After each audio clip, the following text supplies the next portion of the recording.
in the template as well, just so that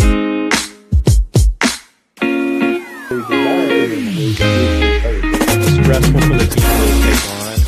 All right, AI is worthless. Across the company, I think there's a bit.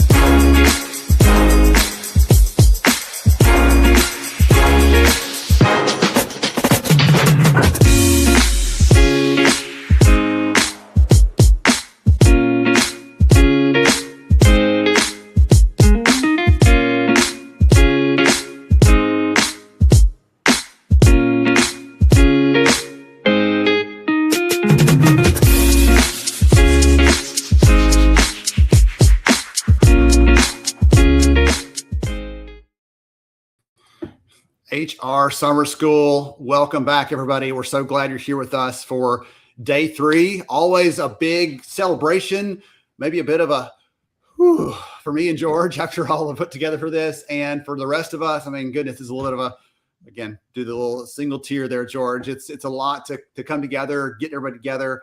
And you're like, oh man, it's the last day. So don't worry. We'll be sharing some things with you in our announcements today about things that are coming up, either near term or long term, that we know you'll all be excited about. So lots of big announcements and exciting things in the works. First off, really quickly, George always reminds me of this. Thank goodness for you, George. You're watching this on LinkedIn. You're watching this on Facebook. You're watching this wherever you might be, other than the StreamYard on air. You're kind of stuck there. But if you're watching it on one of those social platforms, please reshare. Just pop that link in, reshare it, and tell people you're watching Summer School so they can find it too. Yesterday, we had 150 people sign up that just saw it because of people like you saying, hey, here's what I'm doing. I'm hanging out here. I'm learning. I'm growing. I'm having some fun. Winning some prizes, like all the good stuff. So please do that. George, you ready, man? Let's do this thing.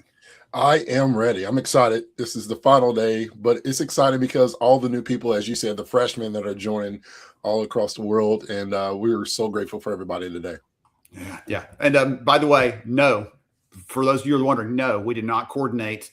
George and I separately showed up with these outfits on. And so we're wearing our employee belonging is the ranch dressing of HR shirt in tribute to our good friend Amy Mosher from iSolve. She came up with this a couple years ago. It's just a saying in a conversation, and the audience loved it so much. I said, we'll put it on a shirt for you. And I got a chance to actually present that to her in person and celebrate with her that win. So we got a great picture of us together wearing our shirts. So anyway, fun stuff. That's what we got today. Let's jump into some announcements and things that we have to get through. First off, thank you, as always, to our sponsors and partners for working with us, for helping to make Summer School available to all of you and to make it free. Goodness, it's so great to be able to do this and to let all of you attend because the budget works for everybody. It's awesome. Today, we'll hear from our friends at Cornerstone, great conversation with Mike, and then have a session with the team of Verified First as well to talk about some of the stuff that they're seeing around candidate fraud and how we can prevent that, how you can think about those sorts of things. David and I go into the weeds on that, and it's, again, a fun, nerdy conversation. So lots of good things to cover. George, let's move on. You know, I'm not used to having the clicker over here, Ben. I'm so used to you just having the tab over there. I'm giving you control of the slides, and it's too much for you, George. It's too much for you. Really quickly on announcements, we'll be giving things away today. We'll give some things away shortly, but stay engaged. Please stay connected in here. If you find this stream later or you're watching it and it's July or December or whatever else, it's after the fact, you can still go back and sign up so you get updates on these sorts of things. And so the link, summerschool.org, hrsummerschool.org, at the bottom is the same link it's always going to be. Credits will come after today's session. Stay tuned. And then we'll try to stick to schedule, but we're having some fun here. And sometimes that gets a little bit wacky. So there we go.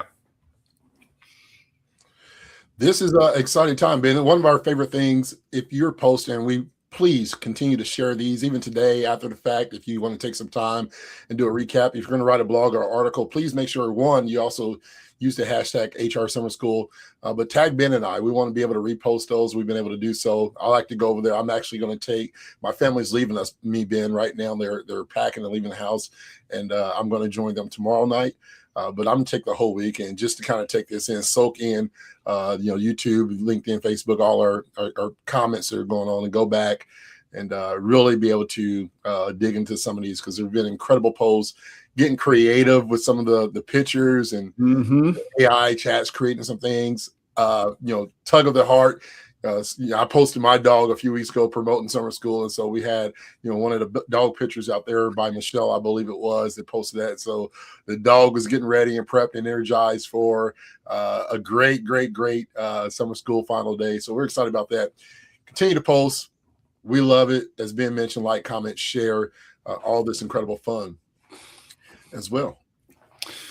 Yeah, so if you like the shirts that George and I are wearing, or you saw the other ones we're wearing this week, the Future of Work is Human shirt. Someone told me earlier in the event that they loved the one last year because it started a lot of conversations about the fire extinguisher and the fire prevention plan. That was fun.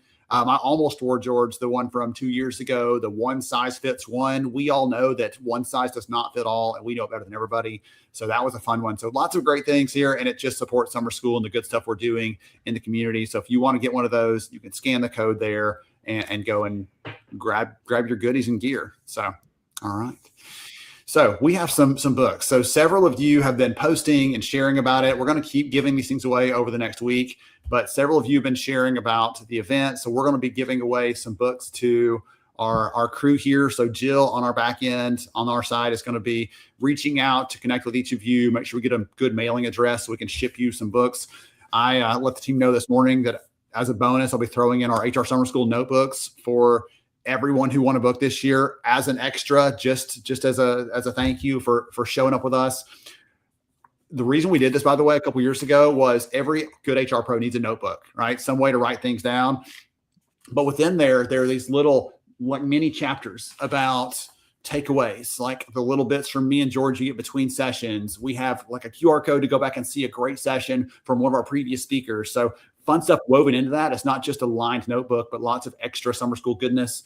And obviously a foreword to kick it off from me and George about the importance of the work you're doing today. So stay tuned for more stuff coming. George, you're going to be... Hey, listen, I'm gonna add something different. We had several people that have emailed or scanned the QR code that's on the screen right now. You can also visit events.lhra.io, SHRM 2026. George, that's really long. Take a screenshot. Connect with me. This is just a forum for me to reach out to you following HR Summer School. I'm going to reach out to all those people who have connected with me. But special announcement on Wednesday, I will be wearing my HR Summer School shirt on Wednesday. If you have an HR Summer School shirt and you're going to be there, wear it Wednesday. Let's connect. I would love to get pictures with everyone. If we can get a big group picture, you can meet me at Hi Bob's booth 2927. I'll be there Wednesday. And then Wednesday afternoon, we're going to be selecting a group of people to join us at a private location. It's going to be a very secret location, but you got to make sure you're registered. I'll be able to contact you there. And first come, first serve. I'm going to pick the first few people, maybe 50 people or so, and we're going to go on a little private trip. Food and beverages will be there, but I guarantee you labs will be shared. All right. Good stuff.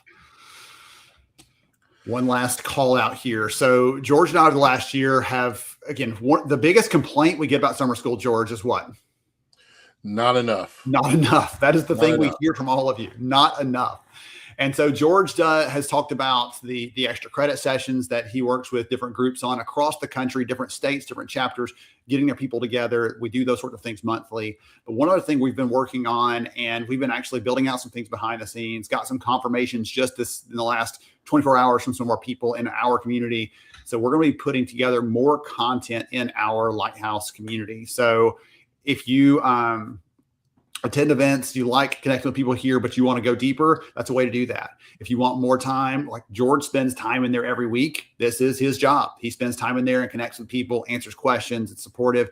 But we're also going to be building some training that goes in there that's only accessible to people who are in the community. So you can check it out there. Price is going to go up in just 1 week. And so we've confirmed that Camaria Scott, who was with us this week, is going to be doing some content with us for that privately, just for that session, exclusive. George is going to be doing some special stuff around balance and burnout for HR specifically, not a generic thing, but for all of you who were carrying the load of HR leaders. I'm going to be doing a special session just for those people around some of the ways that I'm seeing teams use AI, how to save 10 hours a month is the goal for me. So every attendee who comes to that will be able to save at least 10 hours a month using some of the tools that are out there. So we're putting these things together for all of you to go deeper, to give you more of what you're asking for. So check that one out. That's for those of you that it's like, oh, I love summer school. How can I support? That's it right there. All right, George. And just one more call out on that. Yeah. Right now it's $5 monthly or $50 up front. It's going to change next Tuesday, June 9th. It's going up. And so you have just about 5 days or so to make sure you register over the weekend, get there ready. Then it goes up double. So that is the big change that's going to happen. So if you're interested, make sure you do so.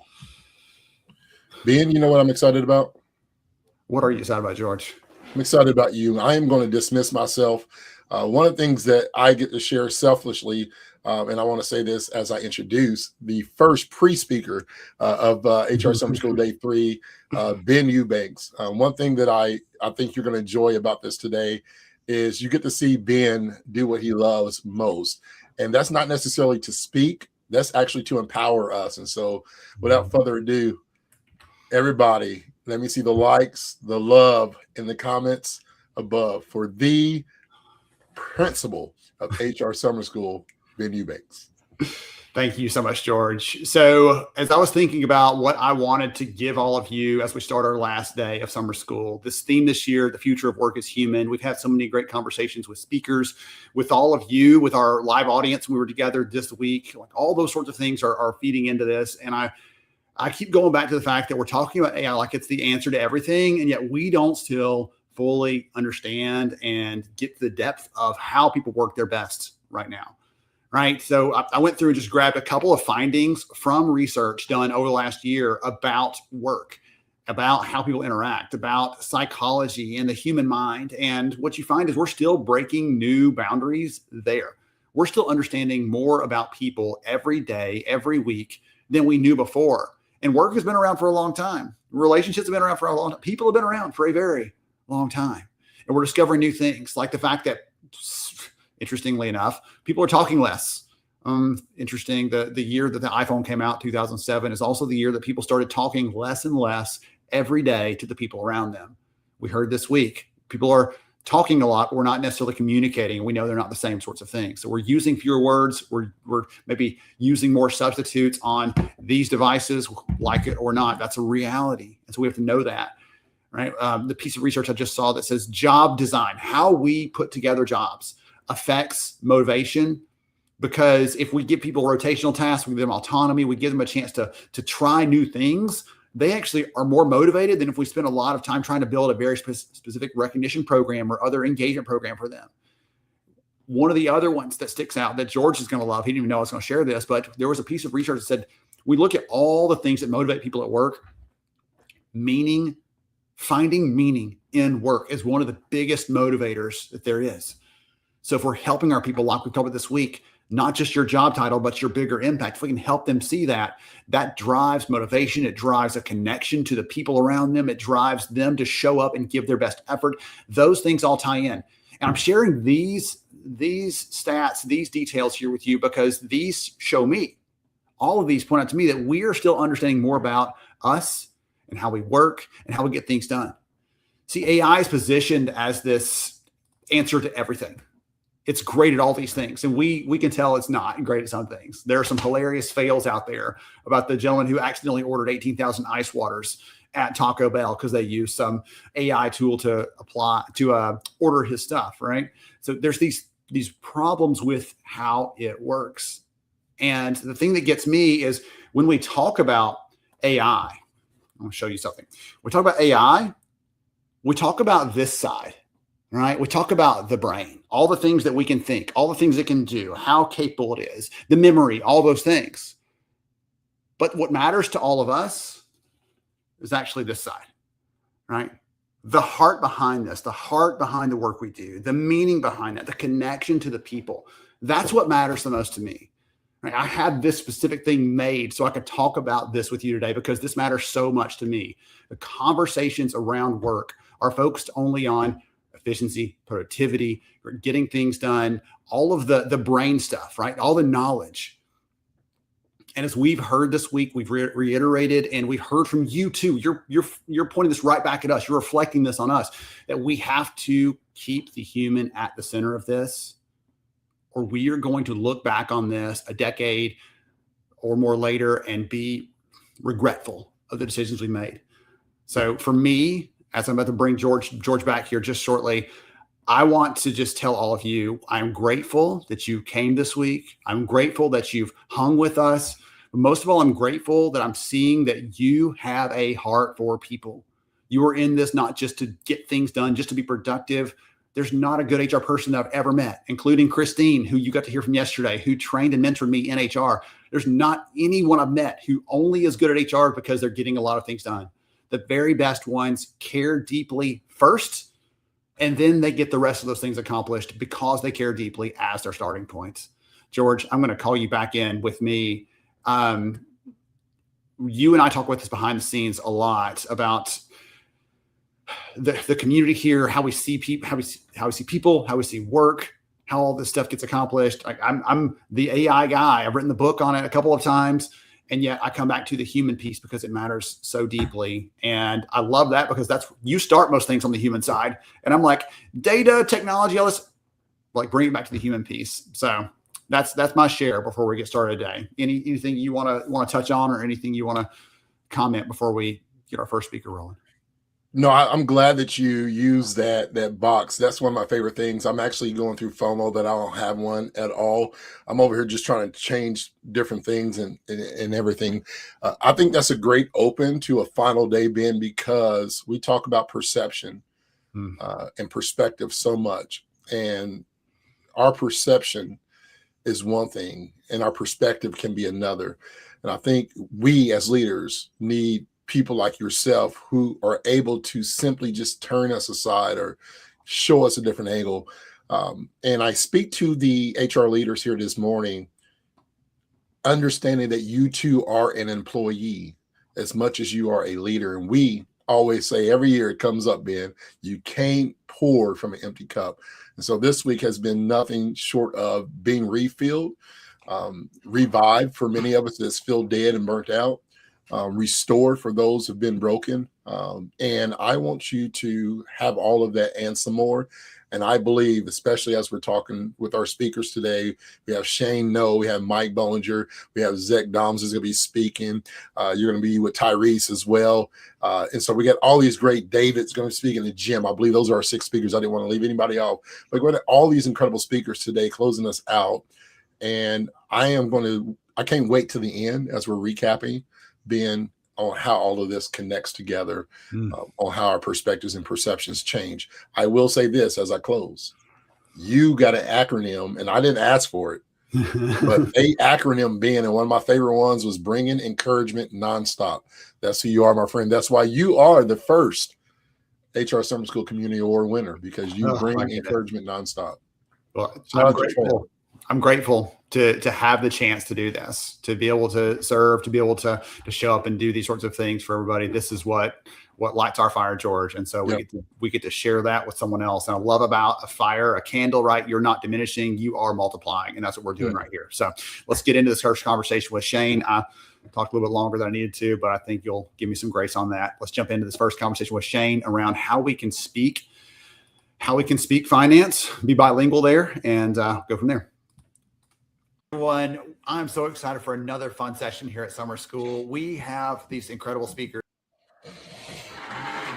The privilege of running across, and last year Shane and I were on a panel together, and I've been biding my time waiting for the chance to bring him here and share him with all of you. And so I have Shane here. He is an HR leader at HRSS Space Technologies. We're going to be talking not about space, unfortunately, which we both could probably nerd out about, but about how we can connect the dots between our friends across the aisle, our finance partners and pen pals over there, and HR as the leaders here represent. So Shane, welcome. Glad you're here.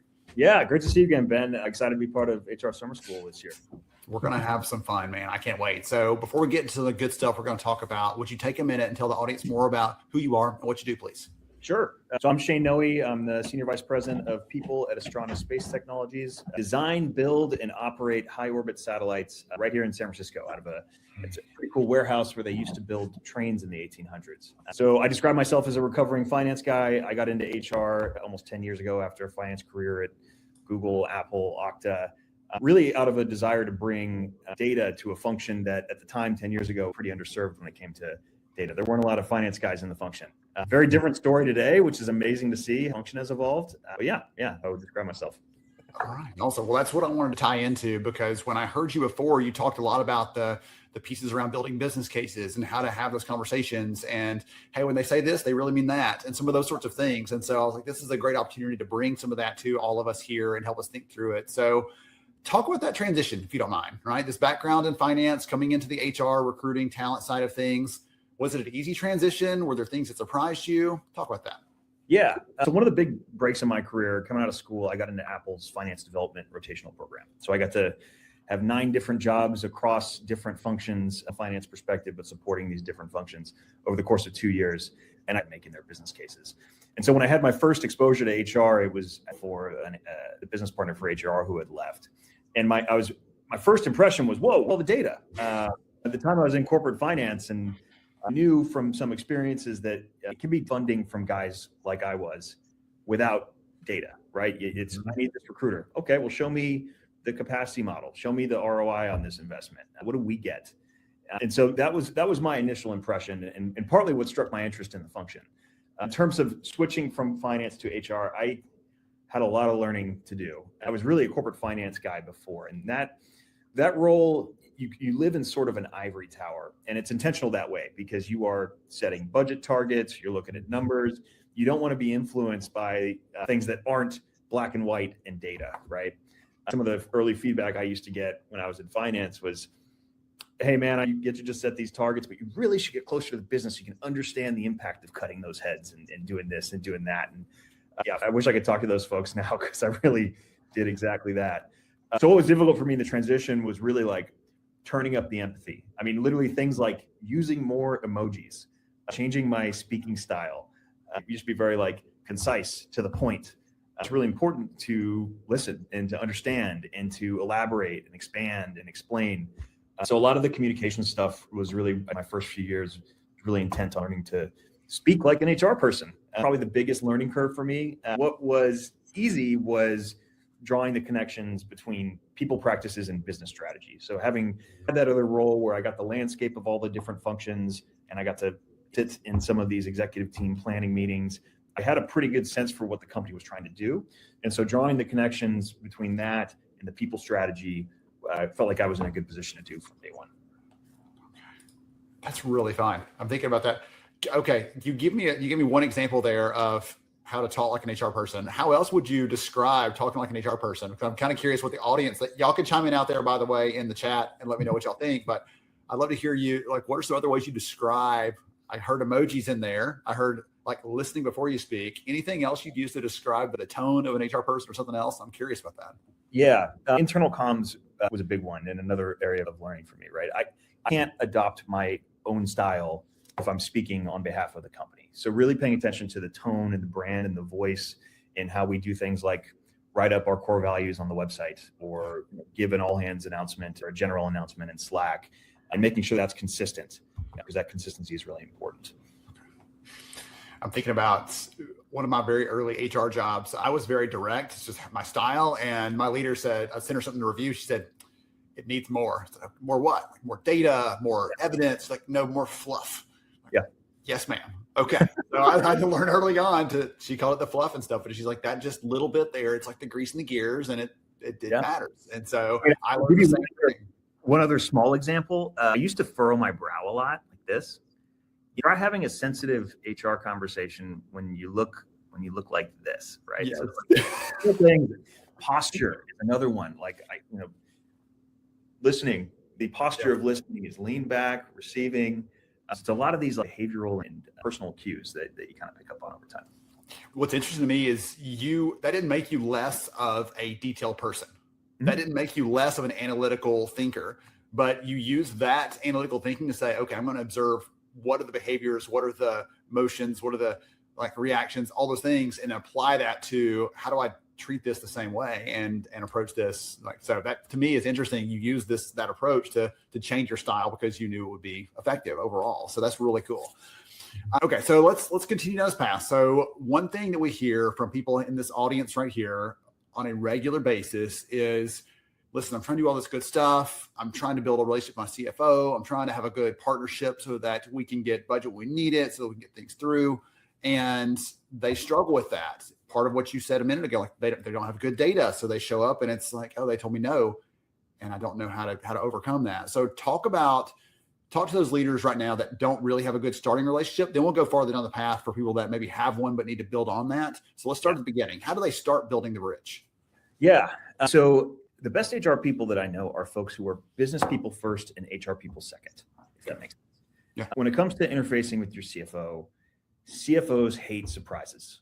And there's ways that you can present yourself and present your data to help with that. So I think a lot of folks, when they're first diving into the idea of workforce analytics and reporting, get overwhelmed because there's so much stuff that you can report on. Starting really simple, like even showing a trend line of headcount and just beating the drum and showing that over time, so that when there is a spike, they're used to seeing that format. You can really the change that we're seeing in the graph. I usually suggest pick a handful of KPIs that you can accurately measure. That's really important. It undermines your credibility, like having the wrong data. So make sure that you're confident in what you're showing, even if that means showing less, and just get into a cadence of reporting on those things consistently. The other piece is the CFO is going to be thinking about costs. They're going to be thinking about numbers. But good CFOs recognize the power of the HR organization, and they recognize that there is a whole nother story, human story, below the numbers that they're not aware of.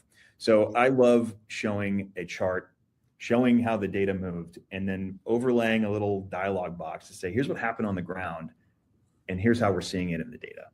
Back when I was at Google, I worked on a capital markets team. And every once in a while, because we were trading such large volumes, these big banks would send their top economists.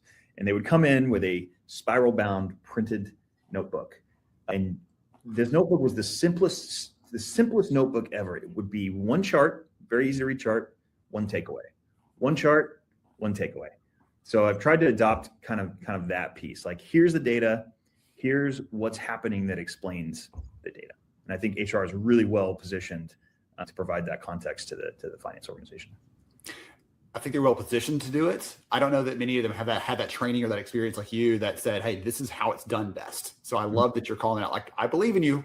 Okay, all of you out there, we believe in you, but you've got to actually put some rigor behind this. And I love that you specifically said share less. If all you have are 2 or 3 good metrics, share less, but share the right ones and share them correctly, right? Be consistent about that. So I think it's a great call out too, because sometimes you get pressured. You read here's the top 10 metrics, and you go try to pull all that and share all that, and you're going to overwhelm them and yourself. Yeah. Start with some key things. Sometimes, Ben, especially if I started a new company and they have really a low foundation for their data, I'll still show the scorecard with that thing in there, and I'll gray out the row saying, we don't have this yet in a reliable format. We're working on it. Here's when we'll be able to report on this thing. So even that is helpful. It's sort of like compliance. If you ever get in trouble with an OFCCP, they just want to know that you have a plan to get there if you don't currently have the ability to prove that you're there. So I think that's another takeaway. Just progress over perfect. Yeah.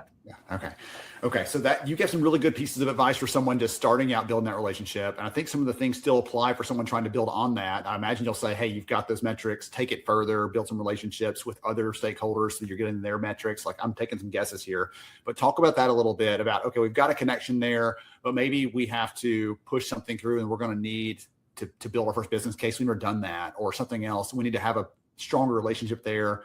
How can they start building on that relationship if there's already a foundation? Yeah. So going back to CFOs hating surprises, if I need from finance, I am telegraphing that early and often before I come with the ask, right? So setting up a recurring one-on-one with your finance partner is definitely something that if you don't have, do that. But let them know in advance, like, hey, here's what I'm starting to see. Like, I'm starting to worry a little bit about attrition. Like, this latest news, it's not good news. We're going to watch this metric closely. If we see that, I'm going to come to you with a recruiter ask. So you're kind of setting the table for what you're expecting, so that if that happens, they're not surprised by the funding ask. And even in the background, they might be setting aside some budget or something along those lines in case it does happen. So that sort of, if you listen to like Jerome Powell or any of these Fed chairmen speak, it's very boring, right? They'll give the same speech with like a slight tweak to the words, and it will cause the markets to move. But that's kind of how you want to be. You want to be consistent and telegraph and be intentional about the things you're asking for. Okay. I really like that avoiding surprises piece. Last year, you don't know this, but for the audience, if you were here last year, everyone, the theme was moving from reactive to proactive. And this big part of it sounds like is not just planning ahead for your own influence and impact within HR, but also for those stakeholders like finance and others that you have to partner with. We need to be working with them as well proactively. They don't want to be surprised. No one wants to be, right? Usually it's not a happy surprise. Hey, we found lots of money that we can give you for your extra budget. That doesn't ever happen in the business world. It's always like, oh, we underestimated that, or the cost overran here, and they've got to make those things right. So I really like that part. Ben, I have one other thought for Yeah. your audience, especially when it comes to recruiting capacity. One of the mistakes that I see folks make, finance folks in particular, is they will say, oh, we have this many recruiters, we can hire this many people, we're good. It is very important to add a buffer to your recruiting capacity. And the way I would explain that to the finance team is that if we are a little over capacity, sure, it costs a little bit of money. If we are a little under capacity and attrition spikes, this is a 6-month problem. We've got to go find the recruiter. We've got to train the recruiter. The recruiter has to open the role, find the candidate, and that candidate has to start. That's a 4 to 6 month endeavor. And we can't afford the vacancy duration and the business impact that will have. So, in my models, I always added 15%, and I was really transparent about doing that. You don't want to pad numbers and then they challenge you on it. And then you say, oh, well, I put a little bit of buffer in there. But just making that case where you take it for granted until something happens and then you're behind. And so, that is one thing I'd recommend is really get ahead of recruiting capacity and build in a little bit of buffer and explain why you're doing that.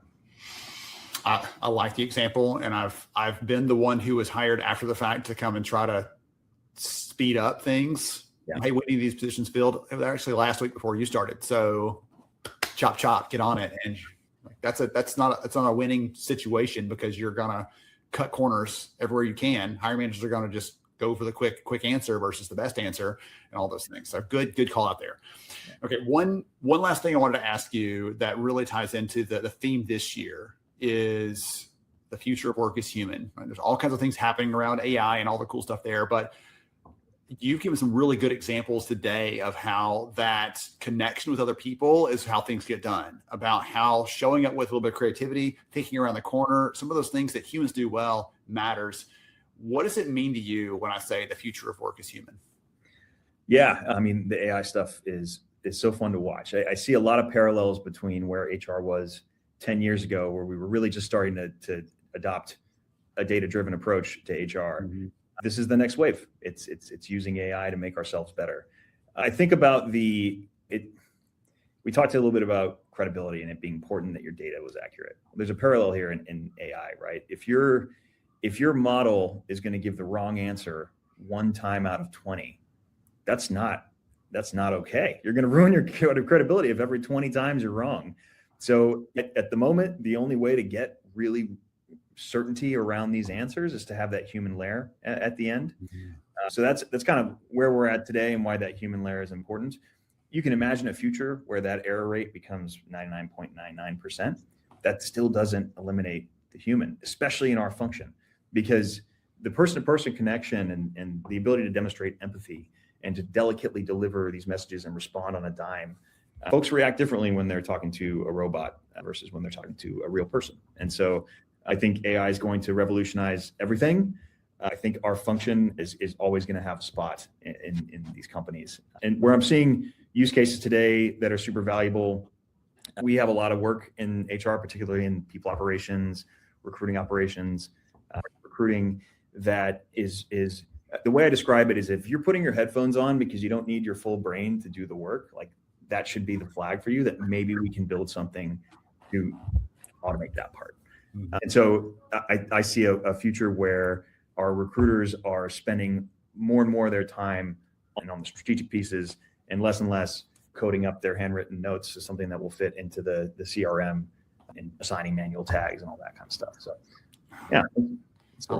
I like the headphone example there, that metaphor. I always go with like I said, every nerd has to create a 2x2 grid of something. And so mine is like, when it's very process focused and very repetitive, that's the stuff we automate. If it's very human focused or novel and different, more variable, that's when one of us has to step in, because it's really hard to train an AI tool or algorithm to solve for those things. So I like the headphone though. That's a very good example of how we're sort of running on autopilot anyway. And we can hand that off and spend invest some other time, not spend it, but invest it into those human relationships that you've talked about a couple times here. Okay. This has been so much fun, Shane. So if someone wants to connect with you, wants to follow you, see all the cool space stuff you're posting about on LinkedIn, what's the best way for them to do that? Find me on LinkedIn. Happy to connect. And Ben, thank you so much for having me. I hope you guys have a great time at the rest of HR Summer School. Thank you so much. I appreciate it. I appreciate the insight here. And for all of you out there listening in, some good takeaways on how to build those relationships. Don't surprise your finance partners across the aisle, and other good things from this conversation. Stay tuned for more Summer School coming right up. Okay, George, that was fun for me to have that conversation with him. And I was actually texting you comments from the audience during that. There were so many good ones. Did you hear anything in there that you love? I saw you actually posted some comments too.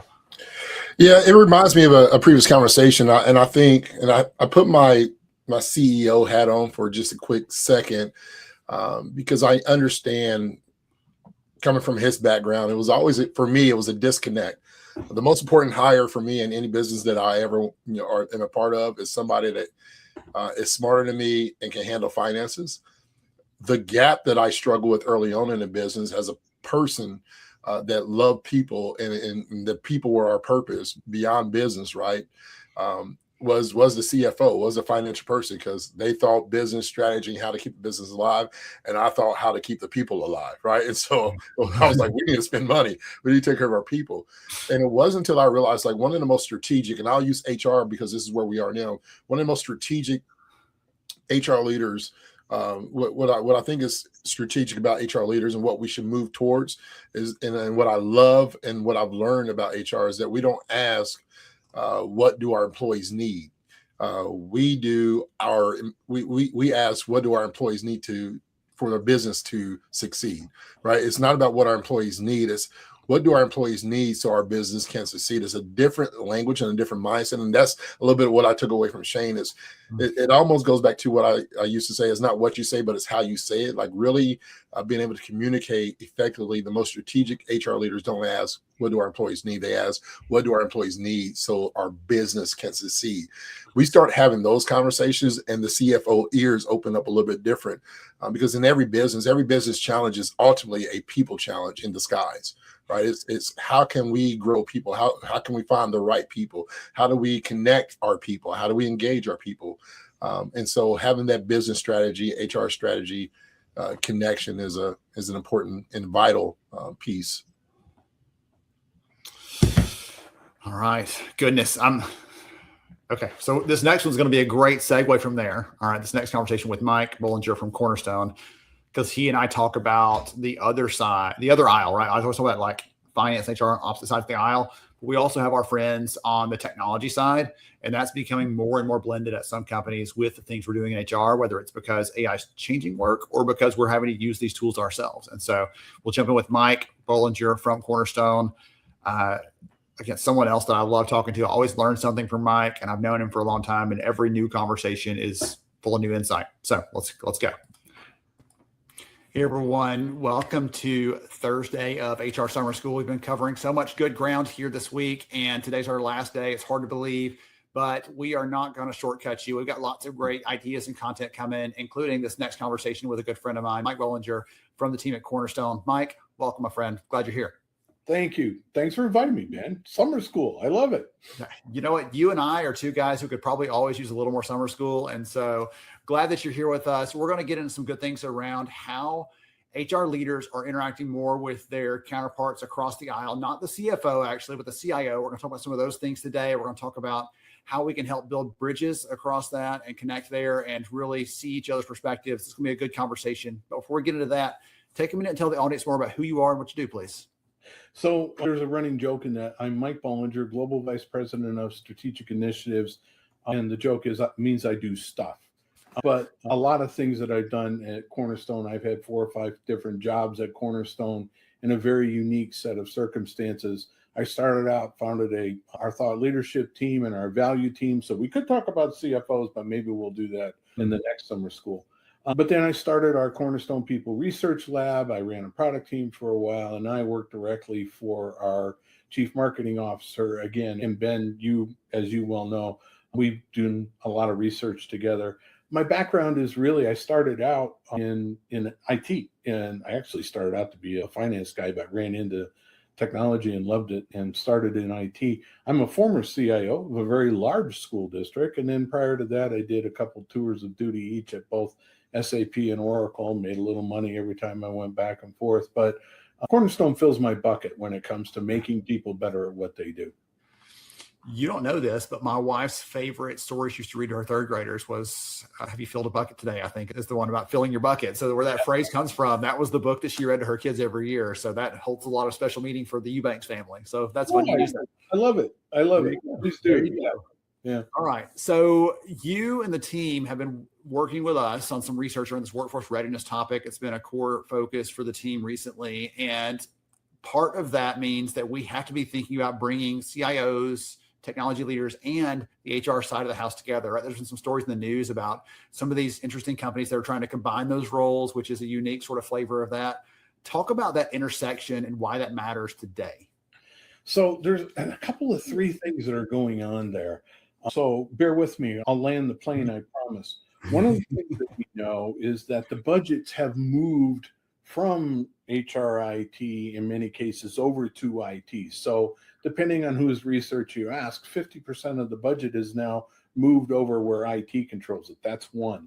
The second one is over the course of several years, with all good intent, HR has created a kind of a Frankenstack by accident in terms of the average portfolio can be anywhere from 15 to 33 systems to accomplish the HRIT environment. What happened was, in this era of taking a hard look at where is AI going to automate and those things, which is not new, but it's emphasized now, CIO opened up the book and went, "What are you doing over there? 23 systems? That's a lot. Let's talk about that." And so that is the move to IT becoming a part of the HR initiative. With that said, the accelerant in this, if you think of accelerant as a fire starter, the accelerant in this is truly AI. So now not only has IT become a participating member in the HR strategy when it comes to the technology part, but they've also become now part of a buying committee, if you will. And that means that the CHRO and the CIO need to be on the same page in terms of what the initiative will accomplish when they go to buy the ELT with their buying decisions. Okay. So I would imagine there are some people who are hearing that right now in the conversation or in the audience out there, and they're thinking, okay, I'm either living this, or we've been hearing some rumblings about this, or this is what we're living out right now.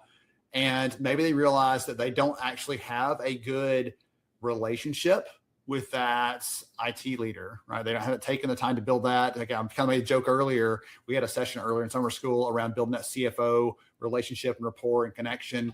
And we've thought about that as the forefront. And now this has got to also be one of those connections. So as this former CIO yourself, how would you recommend someone in HR start building a bridge, start building a relationship, starting to connect there so that they can tap into that when it's time versus trying to build it as they're running along the way? Does that make sense? It does. And I think one of the things that we know is that actually you'd be surprised that your CIO does understand some of the pressures when it comes to the people. As a matter of fact, most of the research and most of my conversations tell me the CIOs are more likely than any other part of the C-suite to see upskilling employees as part of a core initiative that they need to have. And it's literally driven by the pressures they have with their own technology requirements. That's one thing. The second thing to understand is that your CIO wants to support your initiatives, but we're thinking about it from an HR perspective. We're thinking about it from leadership pipeline and making sure we have the right people in the chair.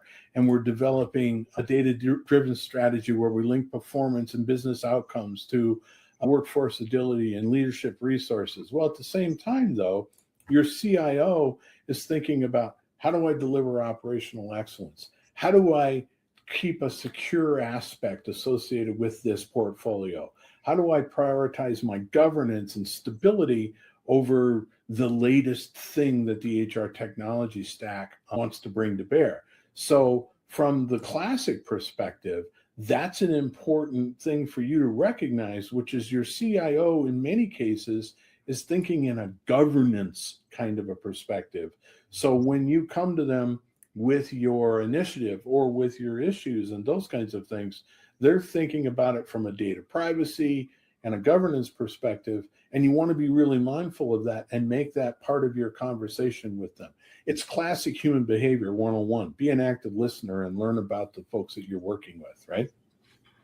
I have to tell you that your personality strikes me as very different than a lot of the other technology leaders that I've met in the past. I don't know if they're like a stereotypical, like engineering kind of technology mindset or what, or if it's just a special thing, special sauce for Mike Bollinger or not. But you're like, the way you're talking about it is so open. And in the past, it was like, when I had those conversations with leaders, sometimes it was closed off. Sometimes it felt like they were trying to hide something or trying to keep something closed. Maybe it was politics or something else. But you're like, we've both got to be sharing if we're going to get the best results for the business. Ultimately, we can't be closed off and have our own little kingdom and everyone win at the end of the day. So we've got to be able to do that sort of navigation part. And I know that's some organizations that's easier said than done overall. That's true. But recognize that a CIO and a CTO, sometimes, most of the time, it's the same role. So the CIO side of the brain is focused on this governance and this protection and the security, and with all the things that are going on in the industry, they're thinking about that. But they're also thinking about it from a CTO innovative perspective. So at the end of the day, you have to go to the executive team with a cohesive plan on what it is that you're going to do with people. And I remember when I was a CIO, early on, I got some coaching, and it said, there's two things you don't mess with. Don't mess with telephones, and I'm dating myself, and don't mess with paychecks. Don't mess with people, right? And CIOs are very mindful of that. So we haven't gotten to the AI part of it, which is the next part of this conversation, but they're very mindful of that. So if you come to them with a compelling case and a business outcome that fits into that portfolio thinking and that secured thinking, then you're ahead of the game.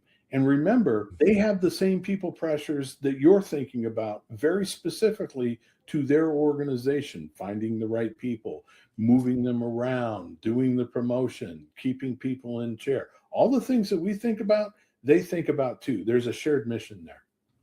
So you teed us up on the AI piece there. I was going to ask you a very specific question to open this up for us, right? I was talking to a group of CHROs at an event recently, and we were talking about some of the stories around agentic AI and the things that's possible. And one of the leaders said that they had a realization as a leadership team that they have lots of individual contributors in their business who don't have any of the skills of managing others, managing work, delegating, all those things.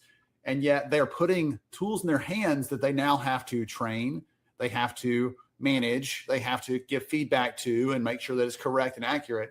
And I thought of you in our conversations we've had in the past around, we put people in manager roles that aren't ready for it, that aren't equipped for it. And we're doing this now, it feels like at scale, putting these agents out into the workplace and expecting employees to suddenly know how to manage, even if it's not a person, manage a thing when they've not had that experience in the past. Has that occurred to you, or what are your thoughts on that when you hear that? Oh, there's a lot mixed up in there. So yeah. I'll back up just a second to they have it in their hands and they have to do something with it. One of the pieces of research, and it's out there, and we could get it to your group if you like, but there's this notion of shadow AI.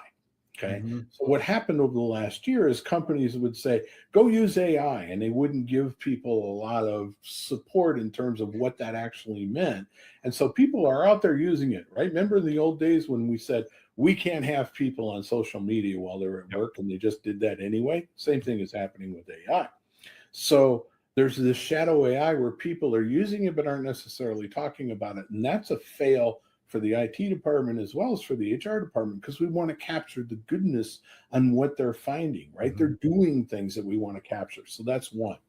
The second thing is there's this, we talked about the kids, so I'm going to use a Dr. Dolittle reference, a push me, pull you going on with HR and IT around who controls the AI high ground. Is it the governance and making sure that we have the right things in place? Is it the training? And I'm here to tell you, it's not one or the other. It has to be both, because there's behavioral things that HR can help you with. And from an IT perspective, they can help us in HR with some of the very specific requirements. So Those are two things that are going on, full stop. Last thing is AI is about, in many cases, it's about being assistive. In the skills research that we do, Cornerstone has some very significant, massive labor market data. We found what I call the 50-50. You'd be surprised that human skills, what you might call soft skills, you, HR, our audience would call soft skills, human skills are as much demand, if not more. And what we found in the research is, for instance, nurses, customer service agents, people that you would think of as human oriented need more AI skills, full stop. But AI people who are doing work with AI need more human skills because we're thinking about communication, storytelling, those kinds of things. Yeah. So HR and IT have a shared mission when it comes to AI, not just who owns it, but how do they develop it in a way that moves the entire business forward. That is such an intriguing piece of that, right? You mentioned the high ground and that picture in my head of who is battling for control of this, because if we go ahead and go with it, listen, the future is moving that way. There's going to be more investment into those things. Lots of companies, right or wrong, are laying off people in order to invest in AI. That means it's going to be a bigger focus, but someone's got to be in control of that. And I think the unique challenge is, as you said, a lot of companies are like, hey, here's some stuff. Good luck. And then you see the data come back in. Oh, well, they invested all this money and there were no results. There was no ROI. There were no results. That's a problem. Yeah. And there may be results that people are keeping close to the vest because they're worried about their jobs, or there may be no results because it was so unstructured. And so the companies that I see winning with this are doing it more openly. They're sharing together. They're saying, hey, let's do a team like mini hackathon with AI and figure out what can we build that would solve a problem that all of us have. So we're all leveling up as a result of using this, versus just saying, you all go do something and we'll see if anything comes of it. And that sort of thing helps to change the narrative from this private thing, this negative thing, this weird thing that we're not sure about, to a shared human experience. And that's part of the reason that we themed summer school this year as the future of work is human. Is all these AI things are not going away. But as you said, like, we need more of those human skills woven into the work. The more that things get automated, the more the human skills start to matter, because you're not automating those pieces of showing empathy for other people and creating new ideas and being curious and asking questions. You can't automate those parts of the work away. We still need people to do them, and probably now more than ever. So one of the things that we think about, and I'm going to quote Ethan Mollick. I know you know who he is, but others, and go look him up. He's got great stuff. But one of the things he says is AI is not coming to take your job, but people with AI are coming to take the jobs from people without AI. Okay, full stop. So there's this notion of, and it's very much an IT component that HR needs to embrace, called build, buy, borrow, or bot, which is, do I develop people? Do I acquire them through recruiting? Do I use a contingent workforce, or do I automate? And actually, I think that's flipped around. I do some workshops where I talk about, you want to look at bot first before you make the other 4 decisions in your planning. Now, nobody's going to have their job completely automated out of existence. I believe that very firmly. But parts of the job are going to. That's classic. That's a classic productivity lift. And if you have a good set of data by which you can identify which parts of the roles might be automatable so that you can free people up to do the other things and develop to those things, that's a conversation that your IT department is more than willing to have. So think about it from that perspective as well, that it's change management, but they need your help in that, because that's not their basic skill set. Their basic skill set is on the other side. You're only going to be able to do this if you both bring your strengths to the table. Yes. Okay. It's like, I'm going to just quote another person back at you. You gave me Ethan Mollick. I'll give you Gay Hendricks. The book Big Leap says everyone needs to find their zone of genius, right? And play in that zone of genius. You do it better than everybody else. Lean into that. Yeah. And if you do, it'll fill your bucket. There you go. Okay, we came full circle, Mike. Look at you. All right, I want to give you one last chance to talk about this. I mentioned a minute ago, then didn't actually ask you about it, which is my bad. So I talked about our theme this year for summer school is the future of work is human. I gave you a little bit of like the thinking behind why that is. But what do you think? What do you think of when you hear that term, the future of work is human? So look, I've been around this a long time. Ben knows I'm a grandpa. I got grandkids that are taller than I am.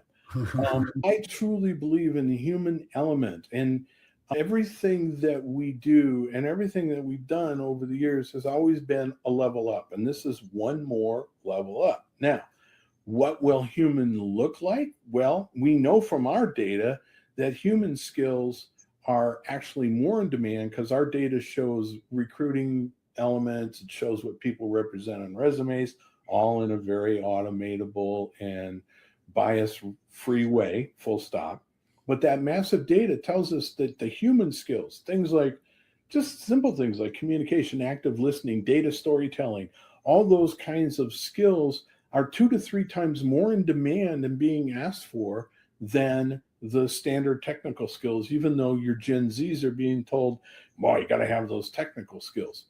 That leveling is going to be even more and more appropriate. Depending who you ask, the jobs are changing, full stop, no dispute. But the need for those additional human skills and being able to communicate, to co-work with AI, to create new initiatives, to be more innovative, those are not AI things, those are human things. And so what AI has done when I think of the future of work is it's freed us up to be really innovative, to do the things that we've always been meaning to do, but because of the day-to-day grind of getting some of the basics out of the way, we never got to. That's one. That's the innovative side. The other one is there needs to be a human AI interaction. Remember the old reporting, right? It was diagnostic and descriptive and predictive and then prescriptive, right? And we never got to prescriptive. Why? Because at the predictive, there were 3 or 4 potential outcomes, but at some point, somebody had to make a decision. That's the other part of the future of work, is you're going to be much more well-informed, but you still got to make those decisions and live and die by those decisions. And candidly, that's the exciting part of the job. And for us in HR, best time ever, because now you can start working on those initiatives you've tried to for years. Oh my goodness. That's a great way to wrap that one up. Such a good call out there. And I forget sometimes the wealth of data that y'all are sitting on with the platform there to be able to see into the labor market and some of those sorts of things. That one is the most data-based answer anyone has given to that question so far. We don't store, we ingest 28 terabytes a day. That's a lot. I know. You capture all of those things so you can give a very real picture. This isn't a 10-year-old perspective on things. This isn't up to date. This is what's happening right now as we see it. So that sort of thing to me is wild. So for all the audience out there, if you want to connect with Mike, I'll make sure and get your LinkedIn profile link in here, as well as a link to the Cornerstone website where you can go and check out some of the research. I'll have to drop the link to the one that we just worked on together because we really went deep into some of the it was good stuff changing around this. And there's so much happening. Work is moving faster than ever before. And as you all heard from Mike right there, we have the opportunity to partner with our friends across the side of the aisle, right? One more aisle we're reaching across to, and to create better outcomes for our people, for the business, and use these tools as one of the levers to help do that. Thank you again, Mike, for joining us. I appreciate you, friend. All right, come back. George. I love watching you in the chat with people because you're like, can't restrain yourself from contributing, even though you're off camera. You're still like, I got to get in here. My biggest weakness is that I write a book for every, like, it's just like I'm acting like I'm talking, right? And so it's like a continuation of, hey, I want to give you 2 or 3 things versus, hey, I'm gonna drop one, I'm gonna drop one, I'm gonna drop one. So yes, it's the conversations are great, especially reflecting on the talent, and a lot of this is like hitting home to me. I have not. This is my first time hearing the session. I didn't get to pre-listen to all these different things at all, and so it's very eye-opening, but it's also reminiscent to a lot of things that happened when I was on the other side of the table as a CEO, owner, operator, and I'm looking at this potential and I'm realizing potential is everywhere. And the one thing is not, it's opportunity. And great organizations learn how to connect those two. Where there's potential and opportunity. And I've used that analogy all the time, like a piano is just a piano unless you use it, right? It does nothing for your room outside of looking beautiful. But it's only going to play if you use it. And so you can fully get that potential when opportunity and potential really meets together, and realize that employees don't don't rise to the level of their potential because leaders tell them to. They truly rise because leaders create opportunities for them to. And that's really what, when it comes to the talent, when it comes to being able to see those skills, talent often hides behind job titles, assumptions, and routines. And it's our job as leaders to really see those potentials and bring it out and connect them. So you and I, when we did a piece of research 2 years ago with our friends at Adobe, one of the things we found was the best learning cultures do two things. And you just touched on it, right? The autonomy to grow and the opportunity to grow. Right? If you give them all kinds of choice and autonomy, but you're like, you have 6 minutes a week to build your skills, good luck, then you're not giving the opportunity. That combination is what makes sense. Really quickly, I want to call a couple of comments, and then we're going to jump into our conversation with Jim Morgan. So, Paula, I loved your comment earlier. The CFO gets you the money, and IT makes sure you have the best tech to do the work. I love that combination there in that one. Jalinda, you talked about the shared mission piece and how important that was. I loved when Mike said that too. We are all in this together. We're maybe accountable for different things slightly, but we all want the people to succeed and the business to succeed. And then Cindy called out that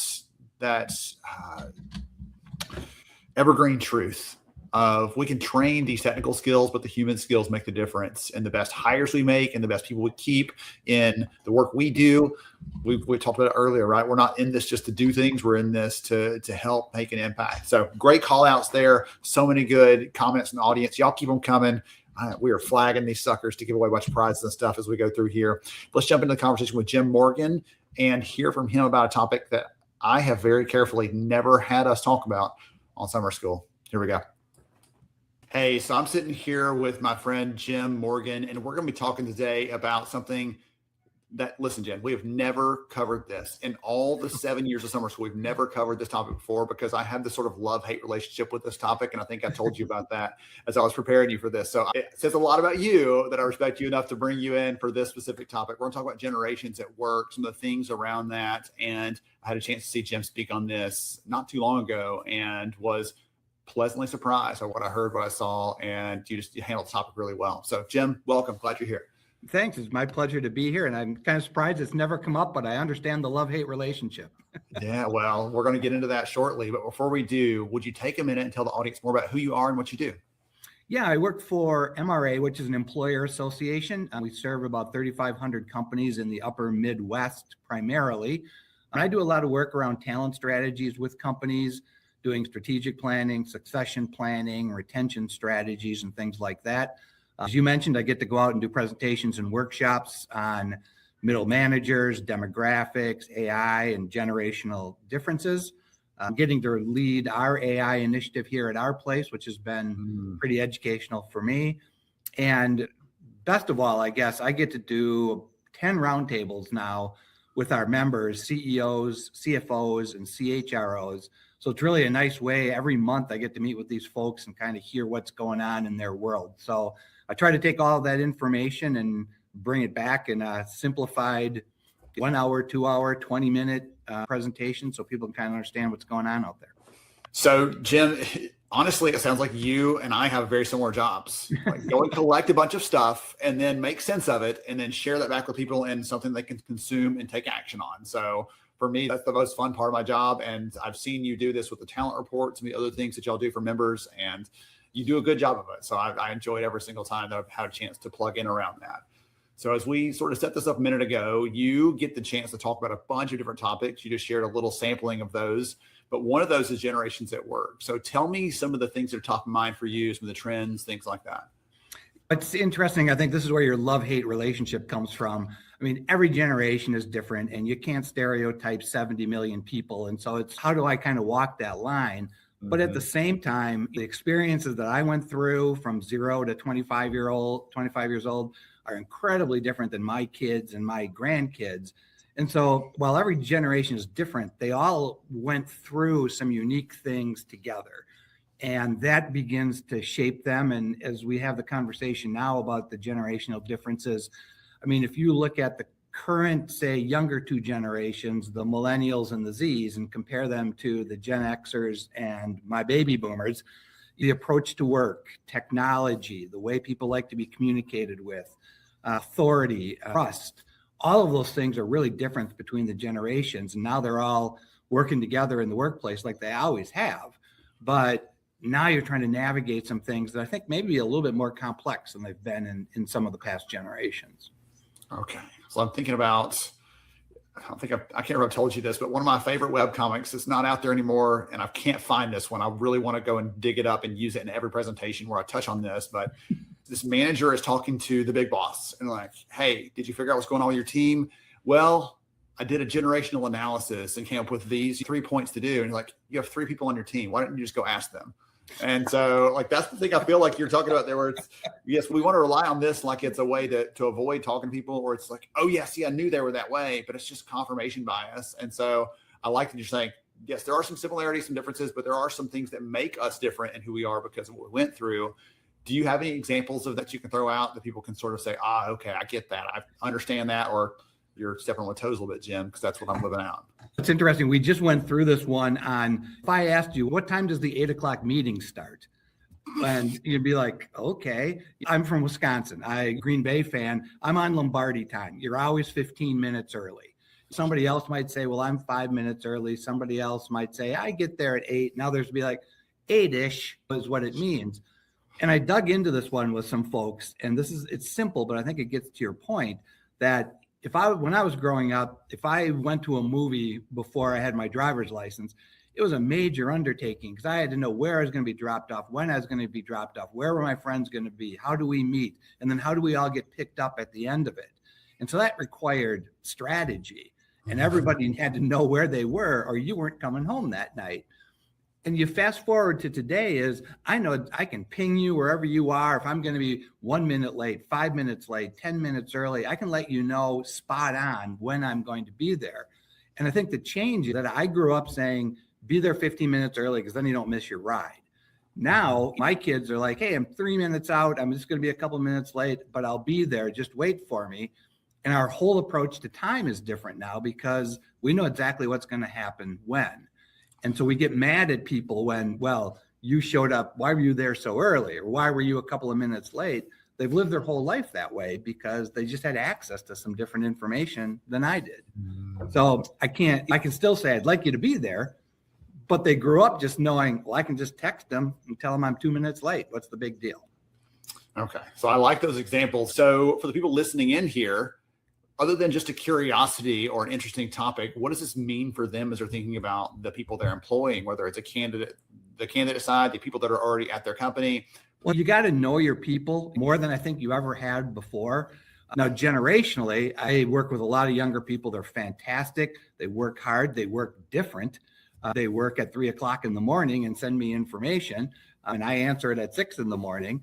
But I gave them a project, whether they did it between 8 and 5 or whether they did it between midnight and 4. What difference does it make to me? I got the job. The job got done when I wanted the job to get done. And so that's good. They'll also tell me, you speak in paragraphs. The emails I get from you are in paragraphs. I need bullet points. I got 12 years of Catholic education and writing and paragraphs and subjects and everything else. I got to use it, darn it.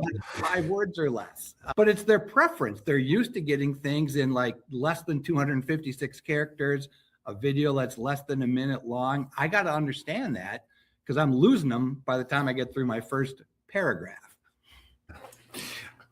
As you're talking through, like the recognition example a minute ago brought me back to, I did not realize this, but my kids, listen, when I got a grade in school, unless someone was handing the stack back and they saw what was on my paper, I didn't share those things with anybody. My kids who are in high school know the grades of all the people in their class because they all talk to each other. They all share. They now have access on their phones to what those grades are, and they'll be comparing things like, hey, I know this person scored the highest in the class, and I know that half the people were below this. And to me, that's weird, but to them, that's completely normal. And I would assume that same level of transparency and appetite for it is going to bleed into the workplace around things like pay and around things like policy decisions and things like that. Yeah, that's a really good point. Imagine you're a 55-year-old middle manager who's been at this for 30 years. You're not used to people sharing more than you want to know about their entire life. Working with people who have, like you said, they've probably put their salary out on Facebook. They've probably put their benefits out on Instagram. It's all out there. If they have mental health issues, my kids were an open book growing up with that. My generation, we didn't talk about that stuff. Mm-hmm. And so now you've got this group of people in there trying to figure out, wow, they're sharing this, they're sharing this, they're sharing this. And now it's my job to figure out, how do I help? How do I know them? Where do I not help? Where do I send them to somebody else? Everything's out there. I mean, you can find out just about anything. And I think as a result, they're like, well, everybody's going to find out anyway. I'm just going to share it. Whereas, again, my generation was like, ooh, that's quiet. That's hush. You don't talk about that. So your big call out a minute ago when I said, what would you do with this information? What would you do knowing what you know now? Your big takeaway was you have to know your people. And I love that comment, because I think maybe what does bother me about the whole generation conversation is we try to say, well, all the people are that way. And one of my favorite ways to break that stereotype years ago, I had a friend of mine, we were born within 2 days of each other. We show up at a conference, we're doing a session on why generation stereotypes are kind of wonky. And he's like, a chain smoker, single guy, up till 2 a.m, like everything else. I'm like, I'm the one who's in bed by 8:30 because I'm tired. I don't smoke. I got 2 kids already, different life completely. But everybody would have said, well, based on your age, you're the same person essentially. Yeah. And so your call out there on know your people, that's what cuts through all the noise. It cuts through all of the other sorts of things. And I'll throw one more comment out at you that actually came up at our previous summer school event, not on generations necessarily, but a friend of mine, Heather Tinsley Fix, she actually works at AARP. And one of the quotes that I got from her years ago that still resonates with me today is stereotypes, breakdown, and proximity. So the first second you catch yourself thinking, well, those people, they must be that way. She's like, get close, because you'll realize that a lot of those things you think are true break down once you get close to someone else, start seeing who they really are. Yeah, I think that's true. And the interesting thing in all of this, especially for an employer, is the whole world has become personalized. I mean, if my grocery store card knows when I'm out of milk, and Netflix can tell me the next 4 films I should watch, and Amazon knows more about me than my wife does, for heaven's sakes, that cuts across all the generations too. But so that's really important, that people are almost expecting that now, to say, okay, you need to know me at work too. What is it that I like? What don't I like? How do I like to work? How do I like to be recognized, like we talked before? You can't pigeonhole that into anything. And I'm just amazed at what's out there about me and what's right and what's wrong. But people have put 2 and 2 together and said, okay, well, this guy must like this and this. And sometimes it's right and sometimes it's wrong. And to your point, the human element of that is, well, if I talk to him for 3 minutes, I'll probably know the answer to all these questions. Yes. Don't assume. We know where that gets you. And it's never a good place. So you mentioned the human thing there. And so that was the other question. I've asked, not all of our speakers this year, but many of them have asked about this, because I'm super curious to hear people's perspectives on it. You mentioned a minute ago at the beginning that you are leading the charge for AI in the business, right? Helping to think through what that means for MRA and how you're able to use this both internally and probably to support customers and clients and everything else. But at the same time, all the things you've talked about in the last 15 minutes with us here are about seeing the human, knowing the human, understanding the person. That's where you've come back to time and time again. So our theme this year for summer school is the future of work is human. And I'd love to hear your reaction to that statement. Wow. With that, I think what's interesting, even with the AI stuff, and I mean, it could be anything, and it could destroy the world as we know it, or it could be the greatest thing ever in terms of going forward. I still think it's going to be the human part of it that's going to make it as effective and purposeful and useful as possible. And that's going to be the controlling part of AI, I think, is going to be the humans. Is how much do you expect? How fast do you expect this to go? How do you utilize it? Someone's still going to be making those types of decisions. And I think if you really stop and look at all those monster changes we've had, whether it's the printing press or COVID or working remotely or the internet, all of them still came back to humans. That's what's going to control what gets done, how it gets used. And so I think they become even more important than they've ever been before. And I get it. There may be robots doing all kinds of stuff at some point, and long after I'm gone, heaven knows where that may go. But So far, we've made it this long with an Earth that's been around for billions of years, and it's still the humans that are sort of running everything. So I just don't see that part changing. I don't know how you replace the human. I think the audience already expected that from you. Hearing your first part today about the human part is so important. But I'm trying to come back and have that reinforced over and over again, because to me, it's really easy. I get the algorithms know me. They know that I'm curious about AI. So I get all the updates on all the studies. I get all the updates on all the new things that are happening, good and bad. And I see all these things. And if all of our friends, if all of you listening to us right now are seeing the same things, I'm like, we've got to come back to the most important thing. Start with the human. My recommendation when I'm talking to anybody around AI is start with your philosophy, start with your why, start with your purpose. Don't start with, let's just get more stuff done. Check. Because you'll get more things done, but are they the right things? Are they things that make people feel worse after you've done them? Are they, you're starting to treat people more like they're disposable and transactional instead of the deeply valuable humans that they are? So I love hearing your take on that, because it connects back to some of the things that I know about you as a person, but I know about what you are doing for the companies you work with. And I know of the audience out there and how they see people. So thanks for indulging me on that one.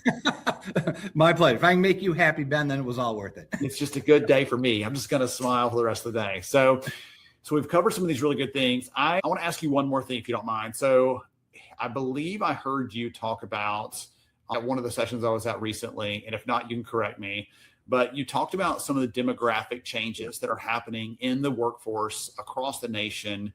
Could you give us like the highlights reel on that and what that is? Because while it's not generational related, it is related to just the source of talent that we can access as employers. And it's not something, again, that we've talked about this year necessarily. Yeah, I'd be happy to. And I start, no matter what I'm talking about, I almost always start with the demographic part of it. And I usually say, okay, I'm going to depress the heck out of you right now, but stay with me because it'll get better afterwards. But I think people need to understand a couple of things, and it's different in different areas. But overall, for the United States, we haven't hit break-even fertility rates in 49 of the last 50 years. So what does that mean? We need basically 2.1 children per female, and we haven't done that in 49 of the last 50 years. And not to get all scientific and whatever with you, but it's simply more people are dying than are being born, and that's it. You've got a baby boomer generation that's huge and is aging out, and so that's a big issue. You've got a Gen X that's pretty small and no way can replace all of those people. And then you throw in this whole immigration issue, and not to be political with it, but in the last 5 years, we've added about 23 million jobs. And in the last 5 years, we've hired about 24 million non-US born people. That's where the growth has come from. It's not like one job opened and it was filled by this person. But overall, if we hadn't had those additional 23 or 24 million people, we'd be 23 or 24 million people short. And so I think that's what folks have to look at in this bigger picture. There aren't people.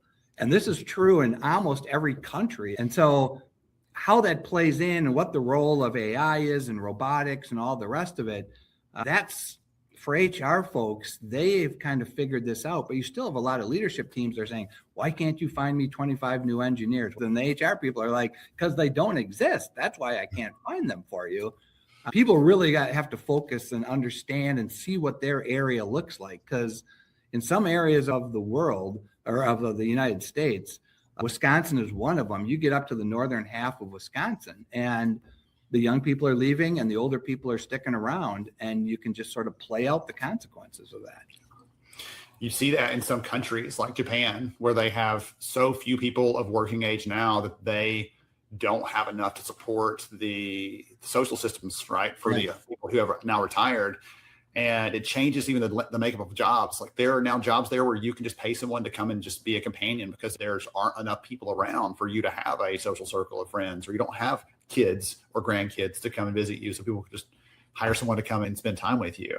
So that stuff is going to just play out. So thank you for bringing the doom and gloom. Appreciate that, because I didn't have to, but that stuff's real. And for those leaders out there, as you said, like that comes down to, at a fundamental level, you're being asked to find talent, and you're going to have to steal it from someone else essentially, right? Or build it. And this takes time and planning, and most teams aren't ready for that. So thanks for letting us run the gamut today. Like this is You the betcha. potpourri session, like on Jeopardy, where it's like potpourri, a little bit of everything.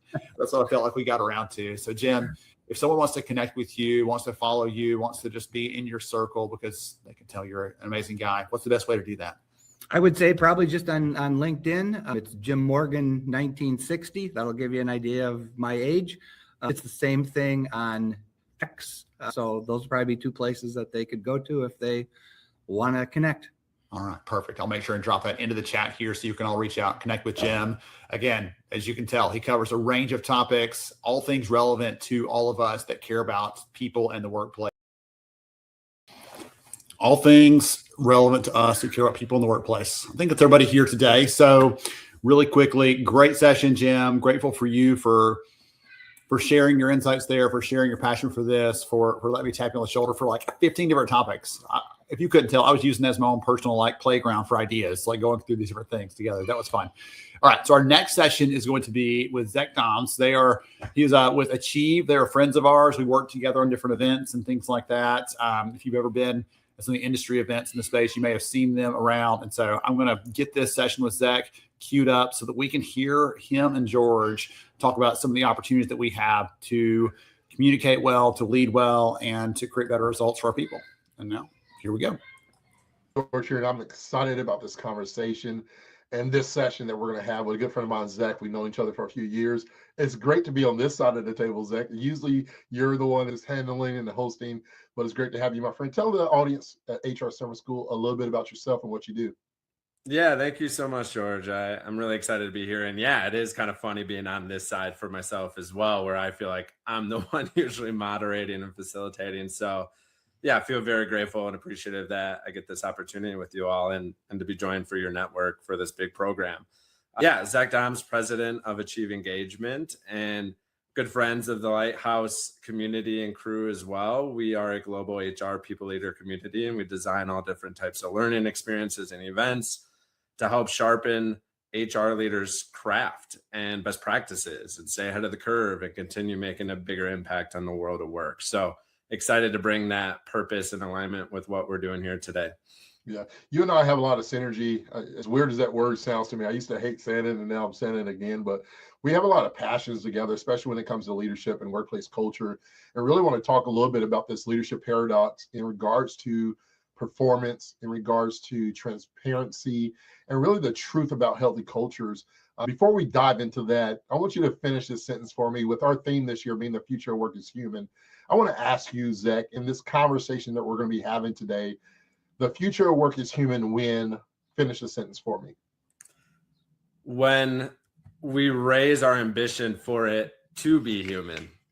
And I can expand on that a little bit. I think something that we've continuously seen, obviously, in the world of work and just headline media is this continuous trend of automate and AI our organizations more and more. And there's tons of ambitions for us to be AI powered and enabled, but we don't really have these ambitions and aspirations for our organizations to be more human. We don't really see that type of push within organizations when they're talking about their future. And I'm not anti-AI by any means. I'm all for it and I leverage it. I see a great purpose for it in the future of work.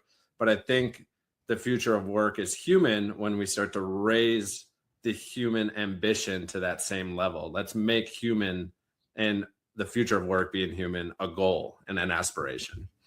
Yes, it's almost as diving into these conversations about the balance of AI and human and the humanity aspects of it, the skills that we should be preparing ourselves for, right? Like, how can we upskill ourselves and make ourselves, how can we make humanity more valuable in the world of technology?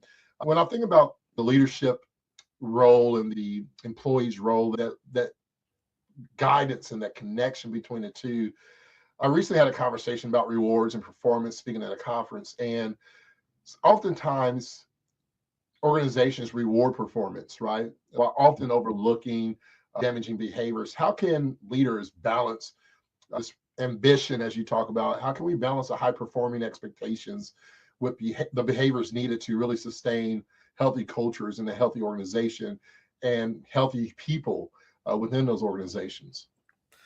Yeah, I think this is one of the largest tensions I think organizations forever have tried to manage and understand and navigate, right? Because we want to perform, we value high performance, and sometimes that performance pillar within kind of our organizations takes priority over all else, right? We've often heard some of those phrases of do whatever you need to do by any means necessary, right? Like we've heard those phrases within the workforce before. And one of the things that I would say, like, how do we start to balance this and create a high performing, but also a healthy culture is one, I think we need to also redefine or revisit how we define performance. Is performance defined for you as someone that just exceeds their goals and their expectations within their role, but they're allowed to damage the well-being and the relationships around them along the way? Is that how you perform, like how you define performance? To me, that's not what a high performer is. Like a high performer to me, by definition, is someone that exceeds expectations while maintaining healthy relationships and a sense of well-being in their life. To me, that's a true high performer. Yeah. So I think having like behavior as a part of your definition for performance and not separate it from it is a key, I think, starting point for how you can, yes, support performance. That's really important, but also maintain a healthy culture. Yeah. The other thing I would say is, what is kind of like your time frame and your outlook for performance? Are you just trying to perform for a quarter, or are you trying to perform at a high level year over year? And a lot of times when you're just hyper focused on performance, but you're allowing toxic behaviors, that toxic kind of performer to be alive, a lot of those organizations aren't able to actually sustain performance over the long term. So when I think about like the goal and the aspirations for an organization, our goal should be, we want to be a high performing organization for years to be into the future. And the way to sustain that is to build a culture that can support healthy performance over the long term. If you're having a performer that's damaging relationships, or they're damaging their own sense of well-being to reach a certain level of performance, that's not sustainable for either themselves. So they're going to perform for 3 months, 6 months, and then you're going to see that kind of tipping point. Or if they're damaging the relationships around them as they perform, now you're also losing the performance and the impact of everyone around them, which eventually there's kind of two things. One, you're bleeding out the back end. So all that performance that one individual is doing, you're not actually capitalizing on it because you're losing some of the impact through the loss of the engagement and performance of other people. But on top of that, when those people also disengage and they are lost, it actually creates more pressure on that performer, where then they start to actually also have their own issues in the long term. So I think that's two part. It's like, one, how do you define high performance? And does it include the behaviors that align with supporting a healthy culture?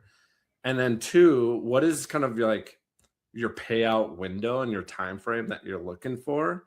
And if you're super short-sighted on the quarter-to-quarter performance type metrics, you're going to fall into some probably sustainability issues that don't support high performance over the long term. So I would be like, that's how do we build that balance so that we can have a highly performing, highly engaged workforce for the foreseeable future? Yeah, I love the defining what high performance look like, because for different industries, it may look different for different companies, right? For one HR1 and being able to identify that looks different for a team of 15 or 20. It may look different from 200 employees to 10,000 employees. And so I think it's very critical. I think that's a good call out from you, Zach, to be able to identify what high performance looks like within your organization. But also, I would also add what healthy high performers look like, as you talked about the well-being, and make sure you're having healthy people that are going with that. That makes me think a lot about transparency, right? And the importance of transparency when it comes to performing and the expectations of that performance. Because it's one thing to have high productivity, somebody's getting their job done, but as you said, it impacts the other departments in a negative way. How does this really bring a big picture together? When it comes to transparency, then on that aspect, especially for not just performance, but let's look at all aspects of transparency. We're talking about the employee growth and what that looks like. We're talking about feedback and feed forward, as I like to say, for employees. We're talking about the development as organizations are changing, and pay is not always theirs from a value standpoint from new candidates coming on the companies. They're saying, hey, what's my growth and development look like? I want transparency there. When it comes to radical transparency, where do we as leaders draw the line and be able to balance that when it comes to the employee growth, the feedback, the performance, and even career development aspects of work? Yeah, this I feel like is a pretty tough question for a lot of companies. And I think there's maybe different layers or types of like areas of transparency that you'll really want to think about. I'm a big fan of transparency. And we also know new generations and a large percentage of the workforce today desire more transparency from their organizations when it comes to some of those key topics that you talked about. Pay transparency, growth transparency, career transparency, whatever it might be. Like people desire that because it helps them continuously be a little bit more empowered, more aware in how they fit into things, how their future aligns to certain things, and how they can make better decisions about their own career and their own life. So people desire this, and I'm all for it. I think there's an interesting line that I often think about that might not be the traditional line in ways people think about this. So first, I want to root ourselves in like, okay, if we are trying to support someone's growth, development, and just awareness within their own roles, like we talked about the toxic leader and they're damaging the relationships around them, or we have the employee that might not be performing well, there's a level of transparency and awareness that's required for that person to change their behavior. So I first think like the first gate to behavior change is often awareness building. So I would just think about like, how can you leverage transparency as a tool that helps someone change and build better behaviors, whether that's performing at a higher level, maybe behaving differently to support the people around them.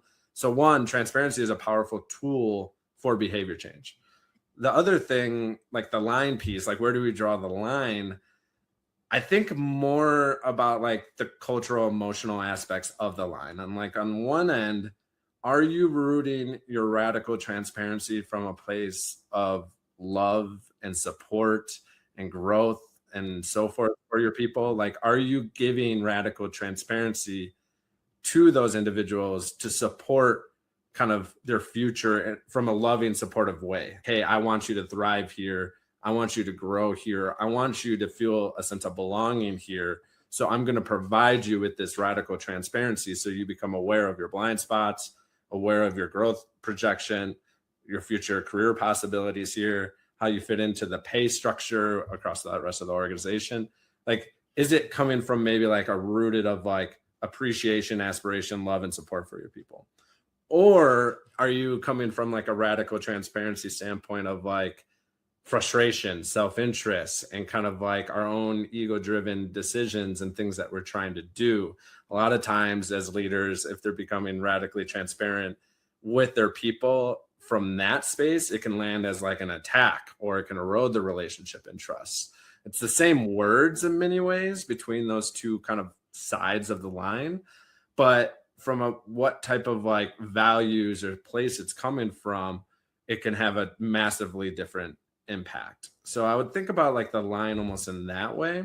And then obviously I think just in terms of like more things, like if you're talking about pay transparency, for example, and what level of radical transparency should we lean when it comes in terms of like pay, there I think are bigger things to actually consider. There probably are elements of compliance and governmental laws and things like that you have to do and be transparent about.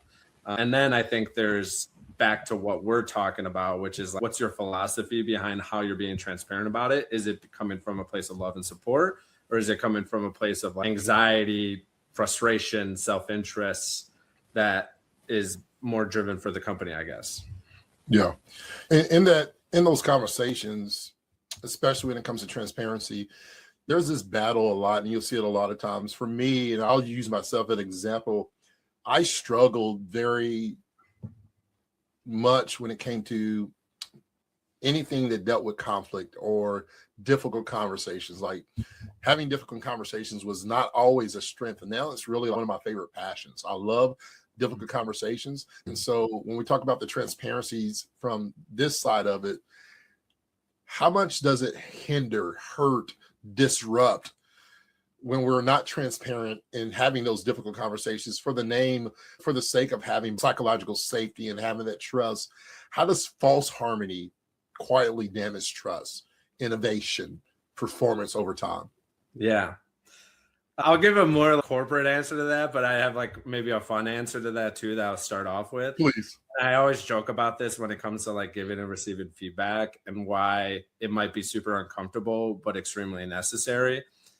And I'm sure we can all think of an experience at some point in our lives this has happened to us, but it's all the like, do I have a booger hanging out of my nose scenario? Like, have you ever been and think about in those scenarios where if you're at a social gathering and you had a booger hanging out of your nose and you were talking to someone you trust, let's say George and I are having a conversation, but George is uncomfortable to tell me I have a booger hanging out of my nose because there's this harmony and it would be uncomfortable and it might make me feel embarrassed for a short amount of time. So he doesn't say anything, right?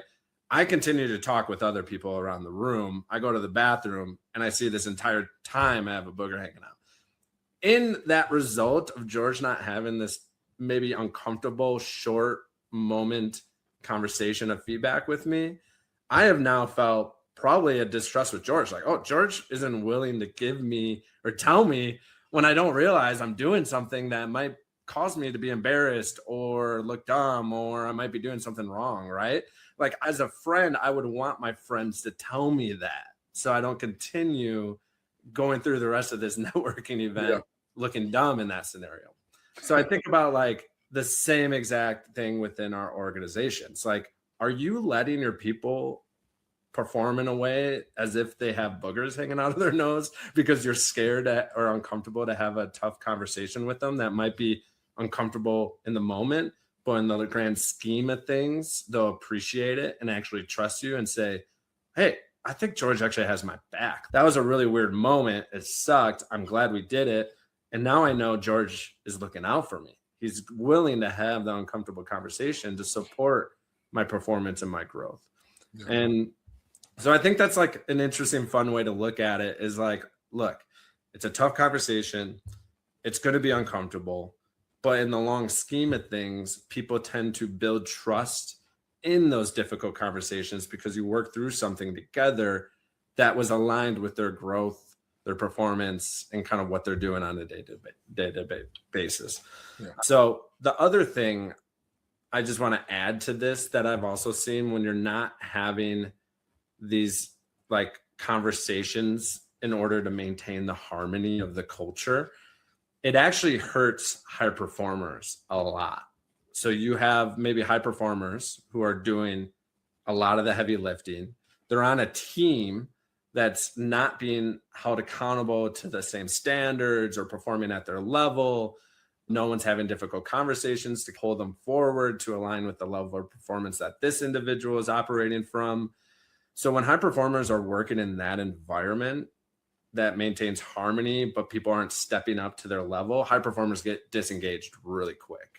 They start to actually get a little bit annoyed with it. They're going, I want to grow. I want to work with people that are as driven as I am about making this type of impact, who can challenge me in my thinking. But right now I'm surrounded by a bunch of people that are really happy and in harmony with each other, but they're not kind of stepping up to raise my level of performance. Like if anything, I feel like I'm being pulled down. So I think that's the other piece to think about is one, like avoiding these conversations in general actually hurts trust and engagement in the long term.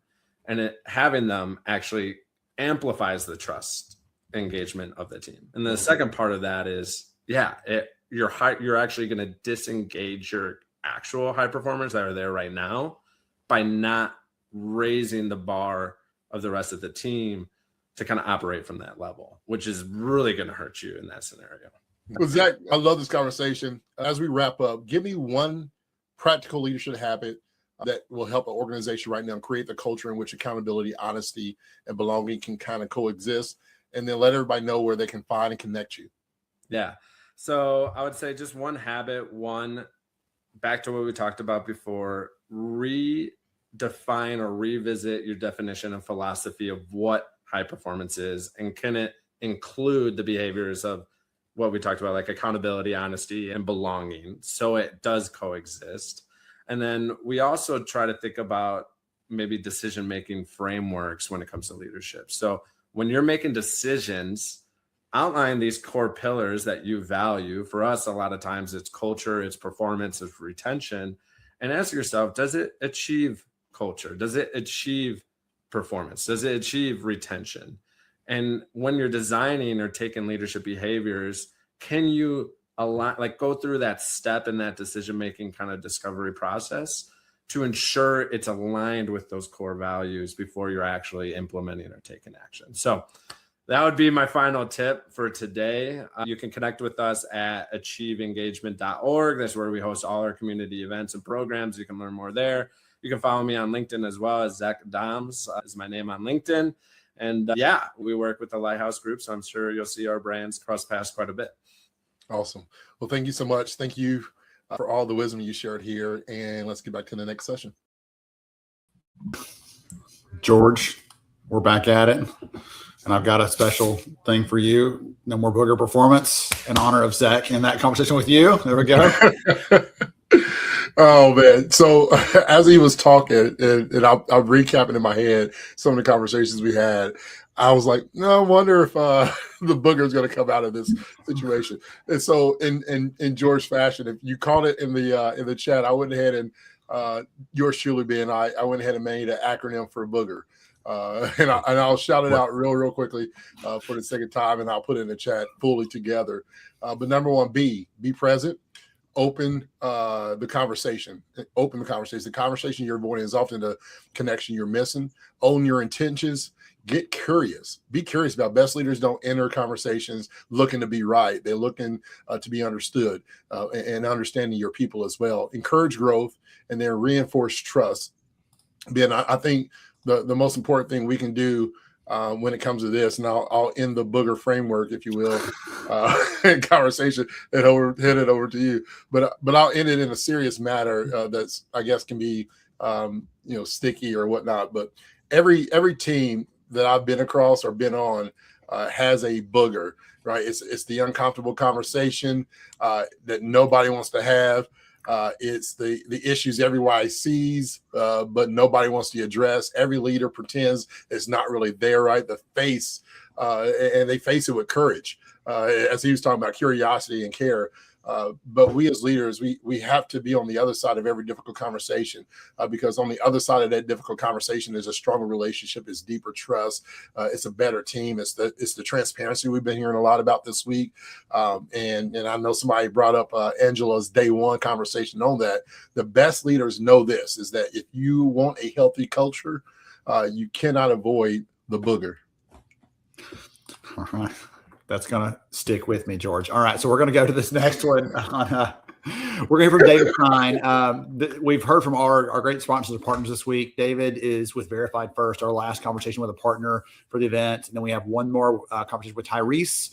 Right now it's looking like we may go a little bit over. So we're trying to accelerate these little bits in between when George's going to get hung up on boogers. And then we'll get to the end today, some announcements, some giveaways, other things, and I'll wrap up as usual. So let's jump into David Stein from Verified First and hear about some of the things, the creepy things that are happening with candidates right now and some of the things we can do about it. Here we go. Hey, everyone.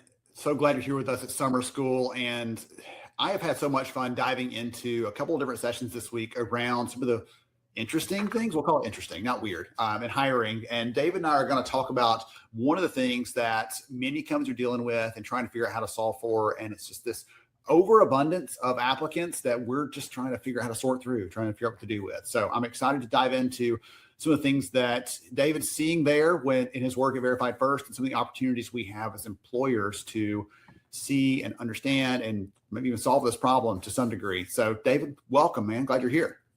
Thanks, Ben. Really appreciate the invite. Hey, before we get into some of the fun stuff we're talking about around candidate wackiness in the market, I'm just going to keep adding all kinds of fun words to describe it. Take a minute and tell the audience more about who you are and what you do, please. Yeah, David Stein. I'm the VP of Sales at Verified First. We're a background screening provider, and we don't just do criminal background checks. We do a whole host, verifications, monitoring services, WOTC, I-9 services, drug screen, all that good stuff. I've been in the HR space my entire career, got into it right out of college. So pushing 25 years now in HR tech, worked in recruiting, and then been background screening for about 15 years. So dedicated my career to HR. I didn't think I was going to do that right out of college.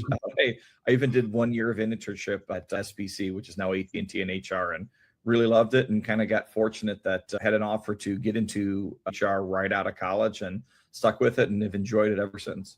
That's really fun. Well, I love that. There's not many of us that end up in it early on and stick in that. So that was my very first HR job too. My first job too was in HR right out of that. And that's what I wanted to do actually. So ended up there.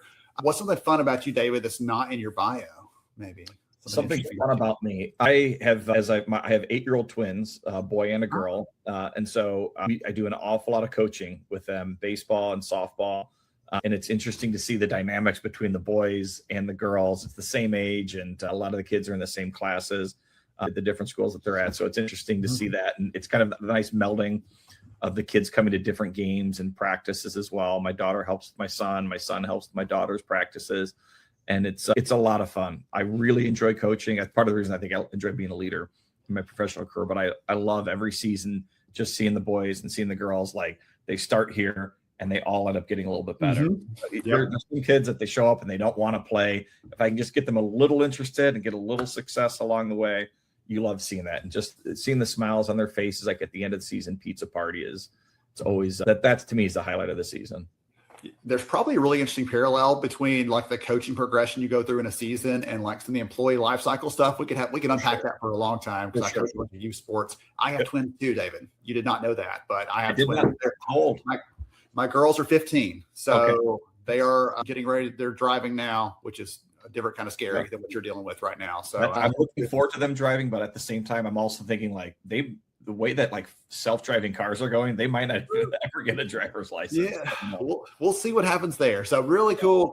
Thanks for sharing that. I've loved learning some more about our guests here and what they're about. I know there are a lot of people in the audience right now that are probably like, hey, my kids are playing those sports. I'm also coaching. I'm the parent that like raises my hand when the coach looks like they're drowning and needs some help. So all the people out there are chiming in around that. So we want to talk today about one of these challenges that companies are dealing with. And you were telling me you were actually just at a conference and heard this come up over and over again around this inundation with resumes. Yeah. Talk about what you're hearing from employers around that right now. Yeah. Mass amounts of resumes getting submitted. And it's not, economy is always going to ebbs and flows. Is it a kind of buyer's or seller's market? Or is it more of a headhunter or a employer's market? I think right now what you're dealing with, though, is just because it's so easy to apply to some jobs, and with AI that's out there, there's like an avalanche of applications, and companies are really trying hard to figure out what's legit and what's not.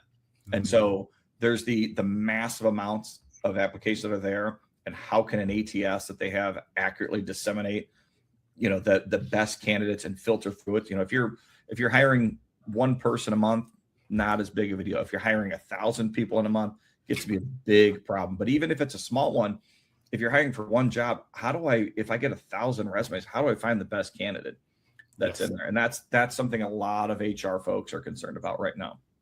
Well, the other part to me, I think back to my times at small and mid-sized companies where I was recruiting. If I'm hiring one person a month, that one person can swing things a lot, right? And so I can't do it right every time. I don't have, don't worry, I can do this 90 more times this month and make up for that. I've got to do it right this first time. So I've got that pressure.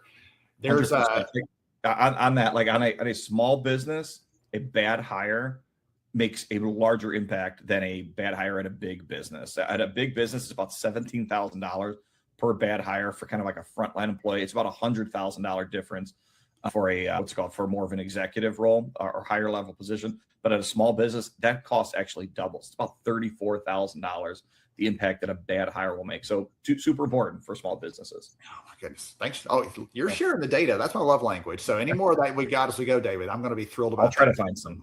Hey, bring what you got.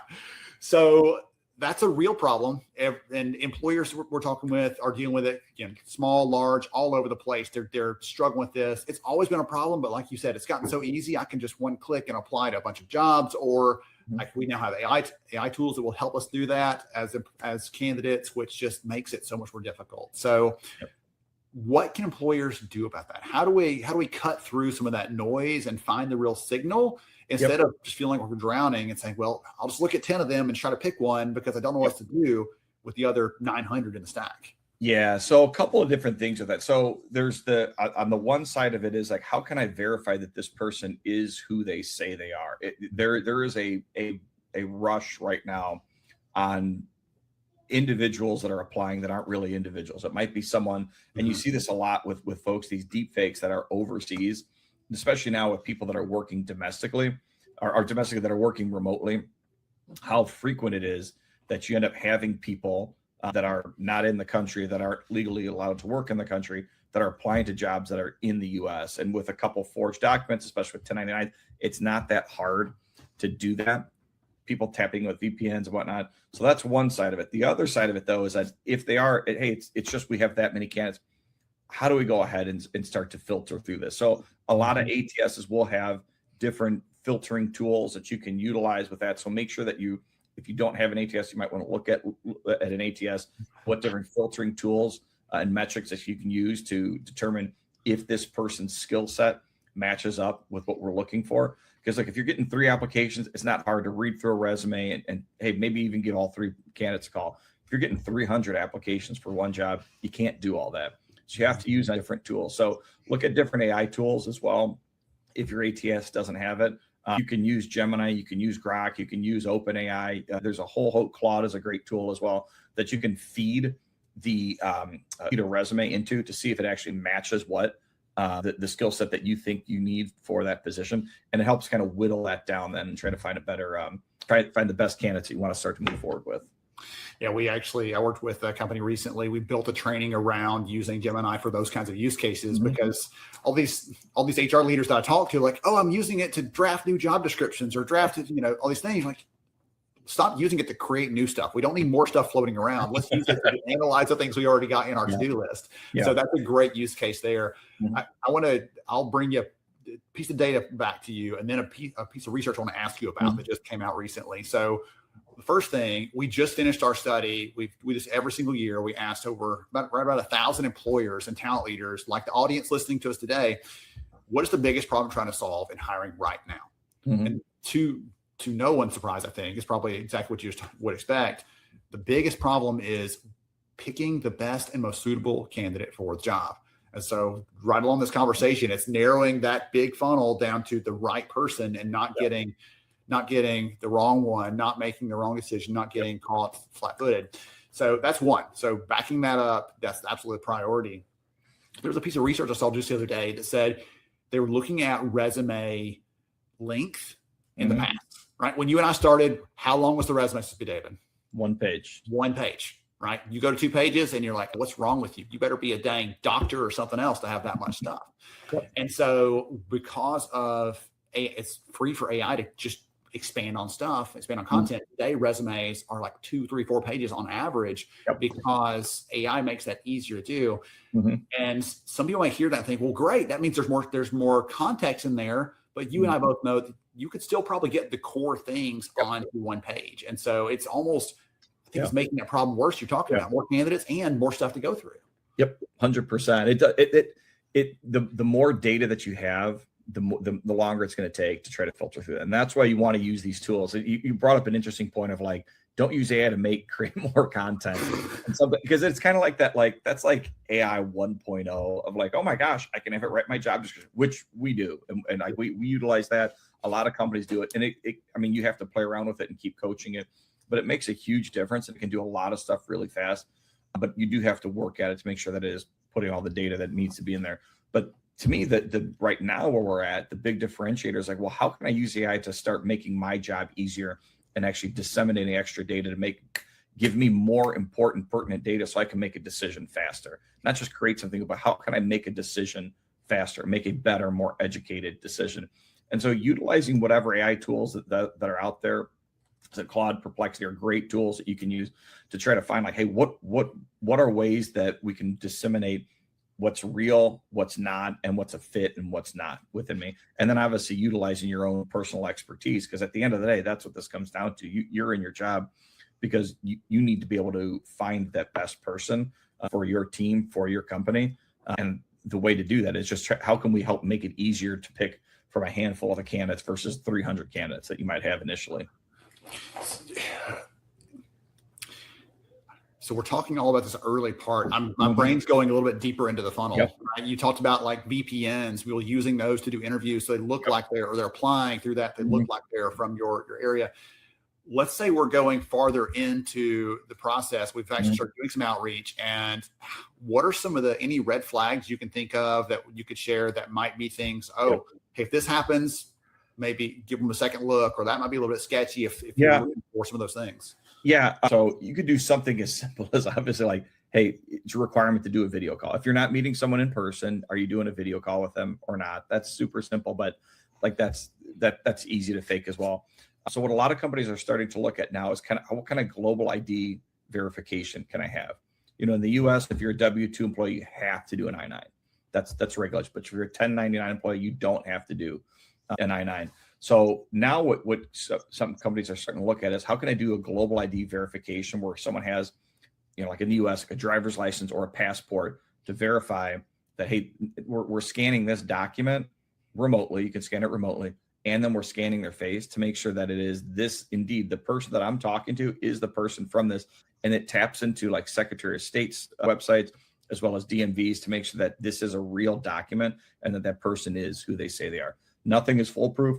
There's a lot of really good tools that are out there though right now that make this almost impossible to spoof, at least right now. I'm sure in 6 months or 6 years, there's going to be a whole other thing. But like for right now, that's what a lot of companies are starting to look at to make sure that we can disseminate the real from the fake candidates. And where you do that in the process, that's up to you. There's different laws and compliance that you have to stay, or rules, regulations you have to stay in compliance with. So talk to your internal teams, and you can talk to background screening providers or verification partners.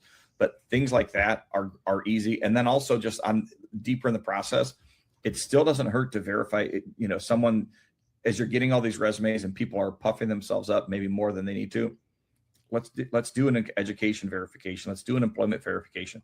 If they said they worked for IBM for 15 years, great. We should be able to verify that. If they said that they graduated from XYZ university, great. We should be able to verify that. So don't take a shortcut in hiring people. Always make sure you're doing that due diligence to make sure that they are who they say they are and that they've done what they've said they've done. So to piggyback off of that, one of my friends is a recruiter. Probably lots of our friends are recruiters, but one of my friends is a recruiter, and he said he always checks their LinkedIn and looks and sees, listen, was this set up in the last 6 months? Because if so, that's kind of sketchy. You probably don't have 15 years of experience at this point and just set that up a few months ago. So even simple things like that, like you're saying, this is not rocket science. It's look at some simple signals that common sense would tell you this may be a little bit weird, a little sketchy, and that can help you to figure that out. Yeah, and just a super important thing to do as you're going through that. I'm sure all the HR folks are listening to this know it, but I always feel obligated to say it. Just make sure you're being consistent across the board with whoever you're hiring. That if you're searching their LinkedIn, like make sure you don't just do it for candidate A, do it for everybody, right? Mm-hmm. Be consistent with it, because if you end up going a deeper dive on one person and not on another, that opens up a whole can of worms. We're like, well, why did you search on me, but not on the next person on that? So the important thing for me, what you talk about best practices is going deep and not necessarily wide with all your verifications. Let's make sure that this person is who they say they are. We don't have to, not to say that like, hey, can we confirm a GPA or can we confirm pay comp? Like at least just make sure that we are getting the information that at least that tertiary. Did this person work at IBM? Did they work for Walmart? Did they work at McDonald's? You know, like let's make sure that we have that data correct, and that will go a long way to proving the rest of the resume and making sure that candidate is the right hire. I thank you for the call out on GPA. By the way, I've fought that one for decades, and I'm going to continue to. There was a story recently from the NCAA, I think, or whatever, like talking about how there are more employers now looking at GPA as a way to filter through candidates, even though it's not a good predictor of someone's capability to do the job. They're using that because like, what else we're going to use? Yeah. And someone was like, hey, great, make sure you include that in your resume. I'm like, no, don't help that. Don't make that easier for people to use a bad signal. That's not a good way to go. Yeah. Well, and at the end of the day, there's a whole bunch of tools that you can use And it's great to have those into place. And like I said, using uniformity and consistency throughout the process, extremely important. But at the end of the day, the most important thing is like, we're talking to trained, hopefully what I'm assuming is all these trained professionals are listening. Like, you're a trained professional, you're not a computer. So trust yourselves and have your criteria of what you're looking to fit, but you're the talent evaluator. So make sure that you're doing your due diligence and don't just say, hey, we checked all the boxes, but like, is this person the right person for this fit for our company?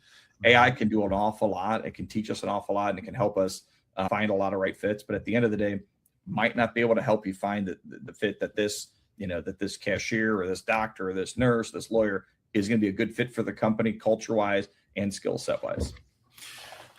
It's funny because I was going to ask you a question and you just answered it before I asked you. So our theme this year for summer school, kudos to you, is the future of work is human. I was going to ask what that means. And that was a great answer right there to answer that piece of it. So I'll throw you a different question for us before we wrap up. You said you've been in and around recruiting HR for most of your career, right? All your career. Pushing 25 years now, yeah. Okay. So what is the most important lesson that you've ever learned around recruiting that you're like, if I did not learn this, I would be, I would not have succeeded as much as I have. This is the most important lesson that I've ever picked up from either someone else or I made this mistake and I learned the hard way. Anything you want to share there? Yeah, I think the biggest thing that I've learned is that people make companies and people make good decisions, people make bad decisions. But at the end of the day, people are what make the company. You need to have a great product. There's been plenty of great products and services that are out there, but if they don't have the right people selling it, if they don't have the right people marketing it, if they don't have the right people servicing it, like, it falls flat on their face. And so it's not always the best that wins, but it's the company that's the best, and the people that make up that company are what make that company the best.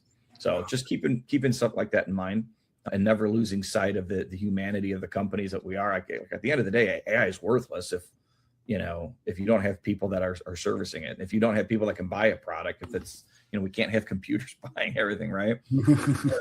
There's a company that's there to service humans. And that's what human resources does, is to help service your internal clients at the company. So never lose sight of that. Okay. I love that one. Great way for us to wrap this up. So my goodness, David, this has been great. I've enjoyed it so much. For the audience out there, we're going to put a QR code on screen here. So some of the screening things that David talked about early on that Verified First does, if you heard some of those, like, we might should be doing that to help us cut through some of this fluff and get to the right candidates, they can help you with that. So scan that QR code. It'll take you to their website. You can look at some of the things they're doing around that and helping companies get rid of some of the noise so they can focus on the signal and the hiring process.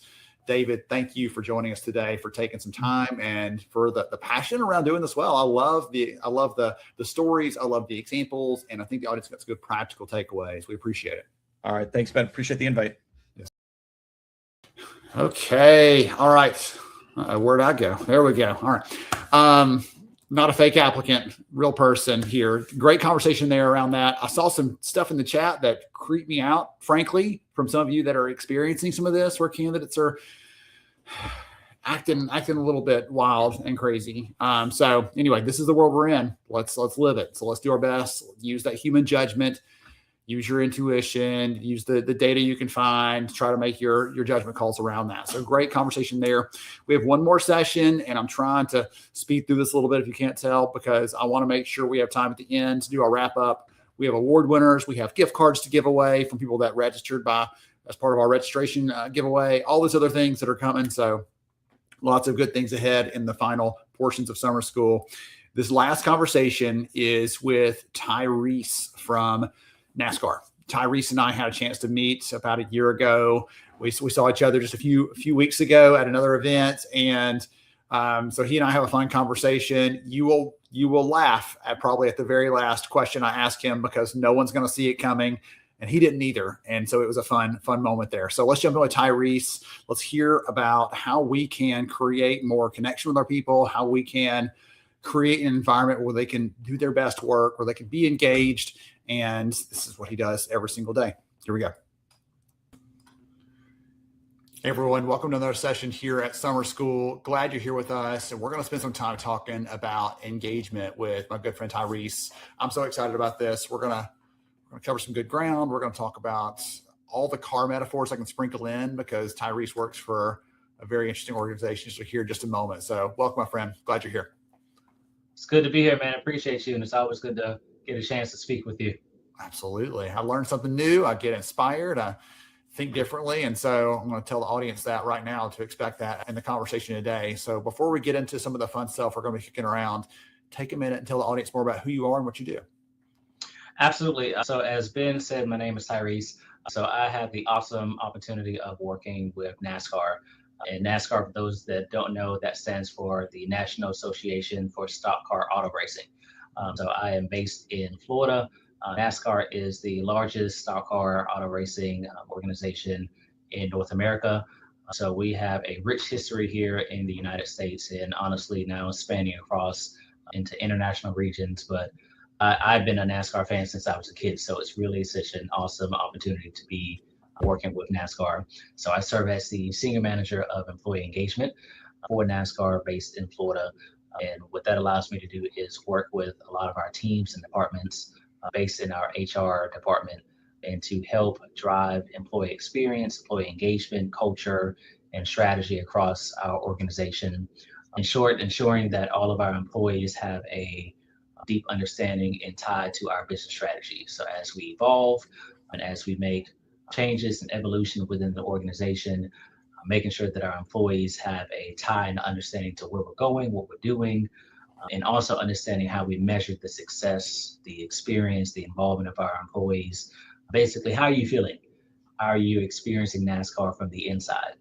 So it gives me a great opportunity to do that. I've been here now almost 4 years. So June makes 4 years now. So it's really a cool experience. It's very fun. No day is the same.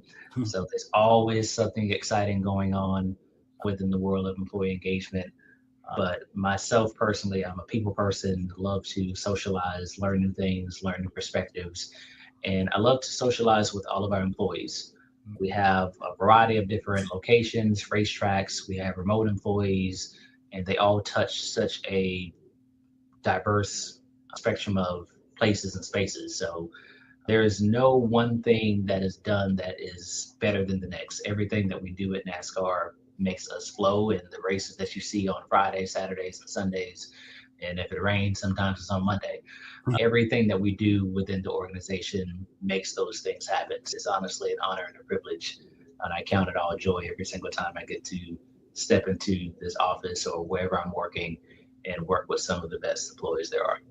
Wow, that is really cool. I love hearing someone on the people side of the business talk about the people they care so much, right? There's some people that just go through the motions, but you can tell even that little bit there from you, Tyrese, like you actually care about them, the outcomes they're getting at work, and that makes you that much better at what you do. My wife was a elementary school teacher for 10 years before we had too many kids for her to feel like she could juggle that anymore.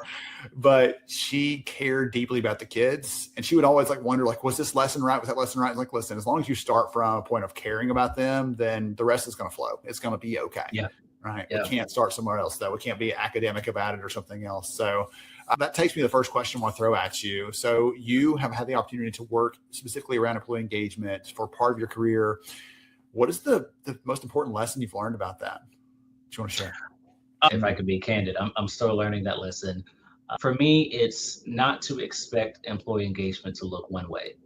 I think sometimes with employee engagement, with a lot of different roles, honestly, you can expect employee engagement to have this one singular outlook, or if you develop a strategy or to try to stick to that framework or stick to that thing. When you learn about a culture of an organization, you say, okay, this is what works. This is what we're going to do. This is how we're going to do it for this organization. And then things change, people change, things evolve.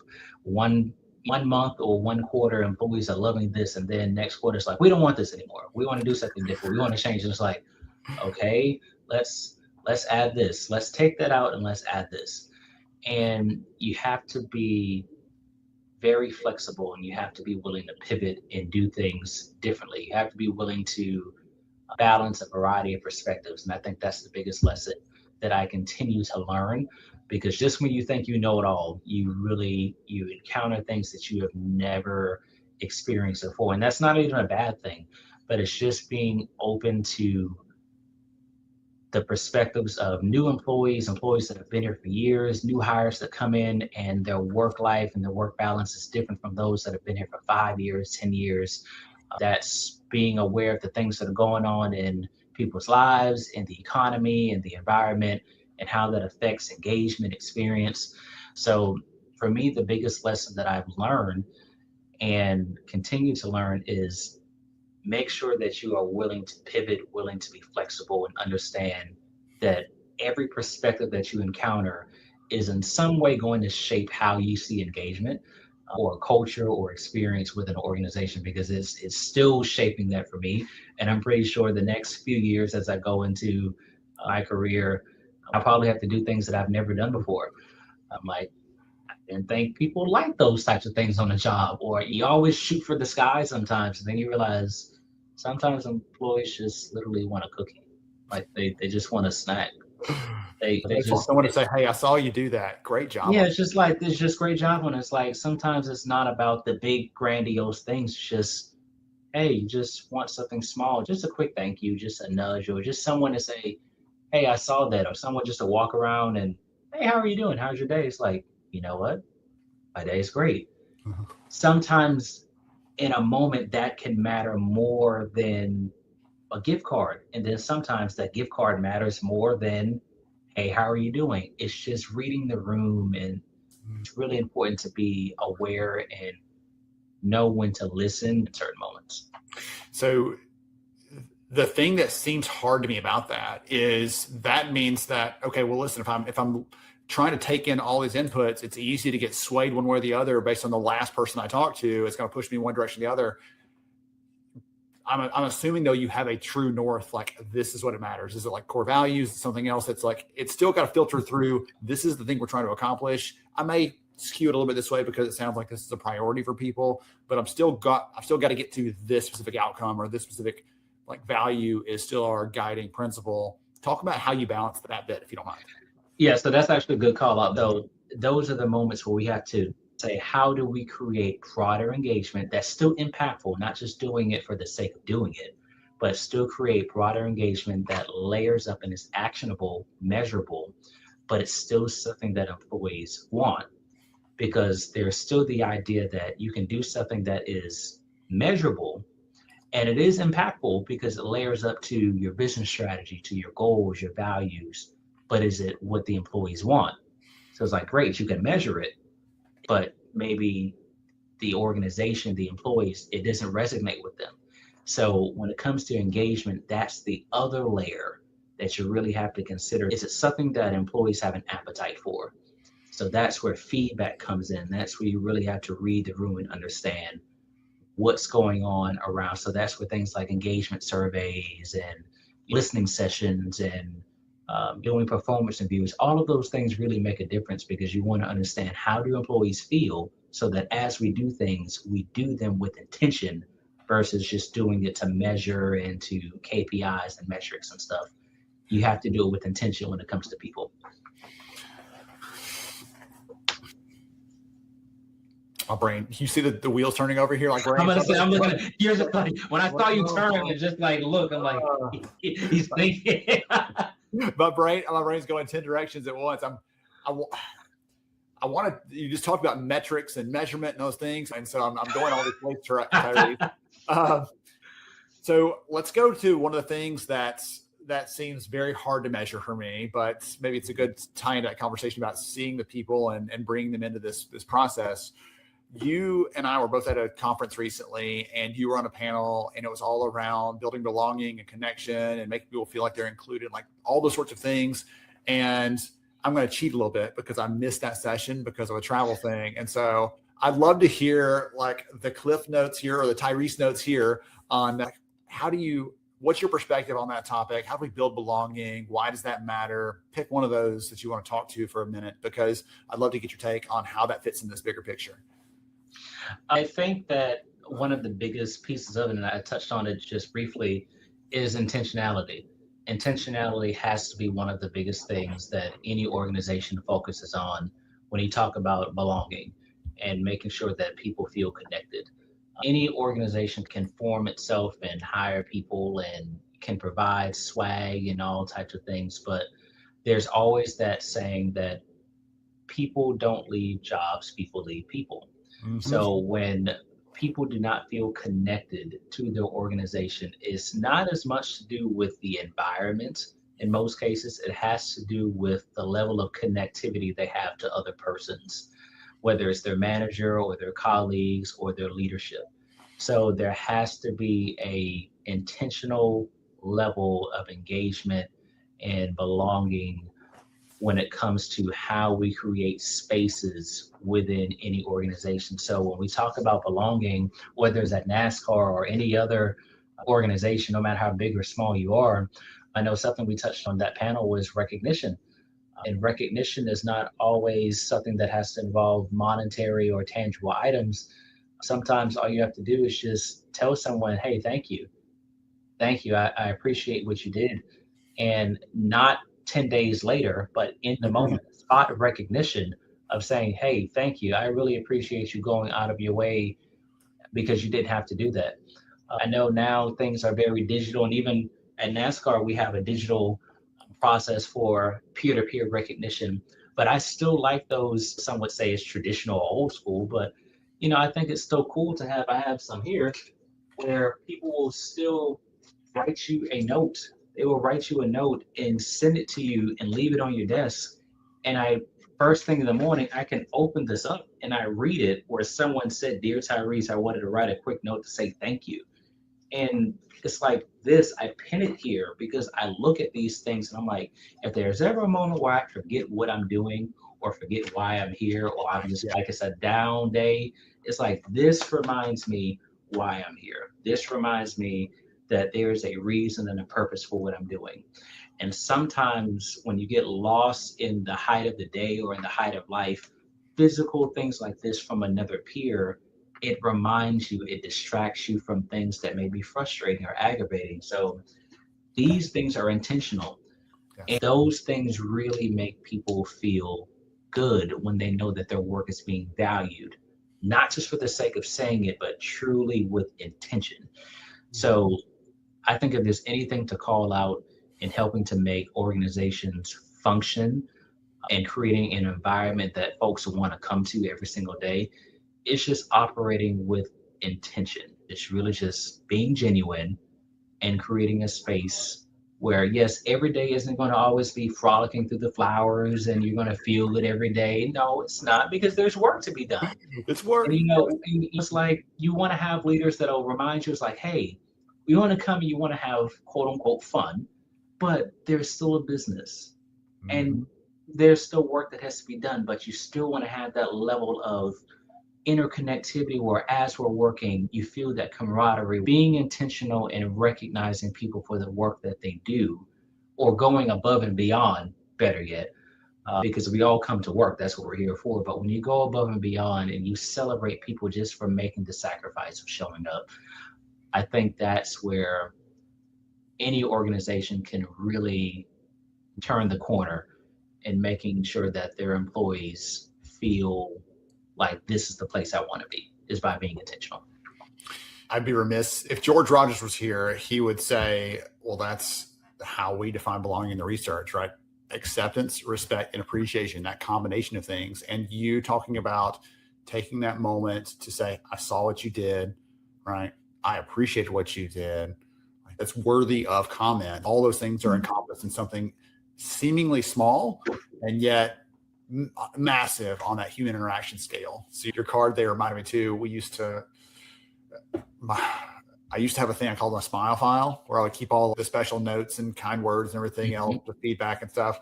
And one of my friends was like, you got to print that out because it's too easy to get lost in the digital world. And I like that you said, no, there's a physical thing and it's right there. And that's my visual cue to do that. And so that's my encouragement to anybody else. If you get those things, save it, because there's going to come a day when you need it. And it's going to be right there ready for you. Okay. You've been so careful and deliberate in all the things you said. And I want to ask you a question that's completely funny and off the wall. You have no idea what it's about to be, but are you okay with that? This should be good. Before we wrap up, I'm going to shift gears. Okay. So to the audience, if you've noticed in the background there behind Tyrese, he's got a really cool Tom and Jerry thing in the background. And I want to ask you, Tyrese, is HR more like Tom or Jerry? I want to say that HR is a little more like Jerry. I say that because Jerry is my favorite character, so I'm probably biased anyway. Okay. You got to play the hero too. There it is. Okay. Yeah, it's like Jerry's my favorite character, but I just feel like Jerry is just very crafty. He's smart. He's witty. Tom is always the one trying to chase, but Jerry just anticipates it. He knows what's coming. He's ready.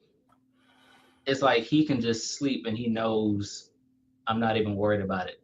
And it's like he always finds a way out. There's always an answer.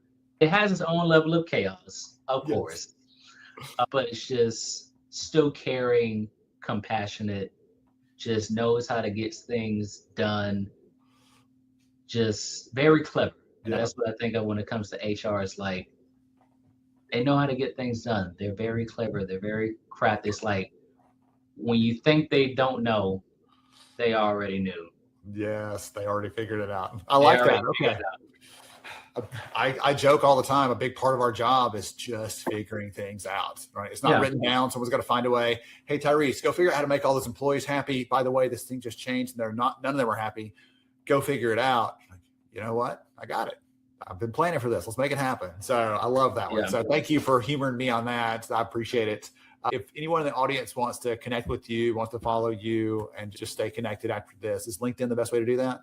Absolutely. LinkedIn is the best way to connect. Feel free to send me a follow or ping me on LinkedIn, send me a message, and I am happy to connect and get in touch with me whenever you can. I love conversation. I love making new networks and connections. So happy to do that. Awesome. Well, thank you again for joining, for your passion for your people. It comes through in how you talk about this, and for, again, humor me there at the end. So thank you again for that. To everybody else out there, you've heard it here first. Be the Jerry. Go out there and figure out how to solve some big problems. Always be planning ahead, and it's going to work out for you like it does for him. Thank you all for joining us for this session. Stay tuned for more Summer School coming right up. So that was fun. I love watching George behind the scenes when he sees or hears me ask a question, and he's like grinning ear to ear when I asked him about that. But then George's comment made it. So George called him like, "I'm Tom." A little bit all over, and Ben's Jerry, like, got a plan, baby, got a plan. Yeah, it's what it is. Like I got all these cool ideas, but Ben takes me there, right? So we gotta find a way. What good is a wrench ball if you don't know how to open it up? You know. See, speechless again. Like on day one, I don't know how to answer that one. I don't drink. I don't eat ranch. So there's that. Maybe I don't know, sacrilege for our friends in the ranch community out there. Don't remind everybody of what you don't do, Ben. Like now they're gonna have to know you don't like ranch, you don't drink coffee, and you don't like peanut butter and chocolate together. Like those are three. Those may be the three things that keep you from the Golden Gate, sir. Three strikes. And I am out. I'm out. Thank you, Tyrese, again for that session, man. Fun conversation. I surprised him with that question. We laughed about it after we were done. He said, "I did not know where you're going with that," and it ended up being fun to sort of recap on it. So great session, and love and appreciate him. And one of our big takeaways, George, was many people found out what NASCAR actually stands for. Yeah, as its own analogy. Trav, when he's like, "George, it's already an analogy." You know, it stands for things, or an acronym. Sorry, acronym. It's already an acronym, so you don't need to add another one to NASCAR. We're all good. Make our own. We're going to redo it. We got some announcements and things, and we're gonna share a bit before we wrap up. Right? Sounds like a deal. Okay, so we mentioned this at the very beginning today for all of you, but we have a way for this to continue. The thing that's fun and the thing that's tiring is we see people here in the last 10 minutes saying, "Man, I could have done with 5 days of summer school this year," or "Can we do this every Tuesday and Thursday all summer long?" Lighthouse communities, we're going to start building some of that interaction, engagement together and getting connected around that. So that's one of the opportunities there. If you want to get in, it's available now. We're going to start adding this stuff in there. I was telling George, we're going to be sending out summer school notebooks to everybody that signs up before Friday. So just another fun incentive for people to get connected into the community, what we're doing. George, what's next? Drive those slides, sir. Drive those slides. All right. So we have some winners here. If your name is on the list, please, you can screenshot if you need to. But Jill's going to be reaching out. She has emails, addresses for everybody who signed up. So you see your name on here. Expect a message from her in the next 24 hours confirming. And we've got to get our prize list all organized so we can make sure we get everything out. But she'll work with you to get a good mailing address. One of the things that we did a few weeks ago as part of our registration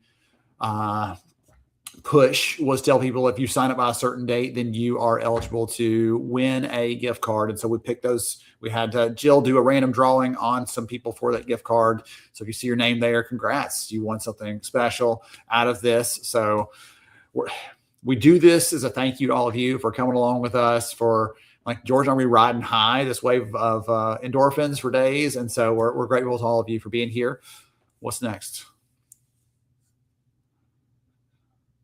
That's your verbal cue, George. That is when I say what's next. It's like get your finger ready to go. I'm waiting for the magic wand, Ben. I'm waiting for the magic wand. The magic wand is put away in the drawer right now. So HR Summer School Spring Break. Next year, we are working with the Transform team to do an HR Summer School live there on site. We're going to have some ticket discounts and all the other stuff for our people in our community. So we're going to be sharing more details on that. If you like the community aspect to this and you want to actually meet some people in person, like we talked about this week, we had some people come together in Nashville. We had them in Huntsville last year where I'm based.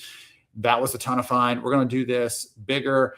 George was at Transform this year and met like a dozen people from summer school, just happened to be there on site. And so that was a fun connection. If you scan that code, it will let you just drop your email address in. It will email you when we get some more details on that. So we're just ironing that out with him right now, but we wanted to give you a heads up. If you want to do spring break with us, we're going to do some fun programming, some special stuff, a group picture for our yearbook. Maybe, I don't know. We'll figure that one out. So some fun things on that front. All right, George, your turn. We like to talk, Ben. We like to talk together. So this is one of my favorites, still to this day, one of my favorite opportunities.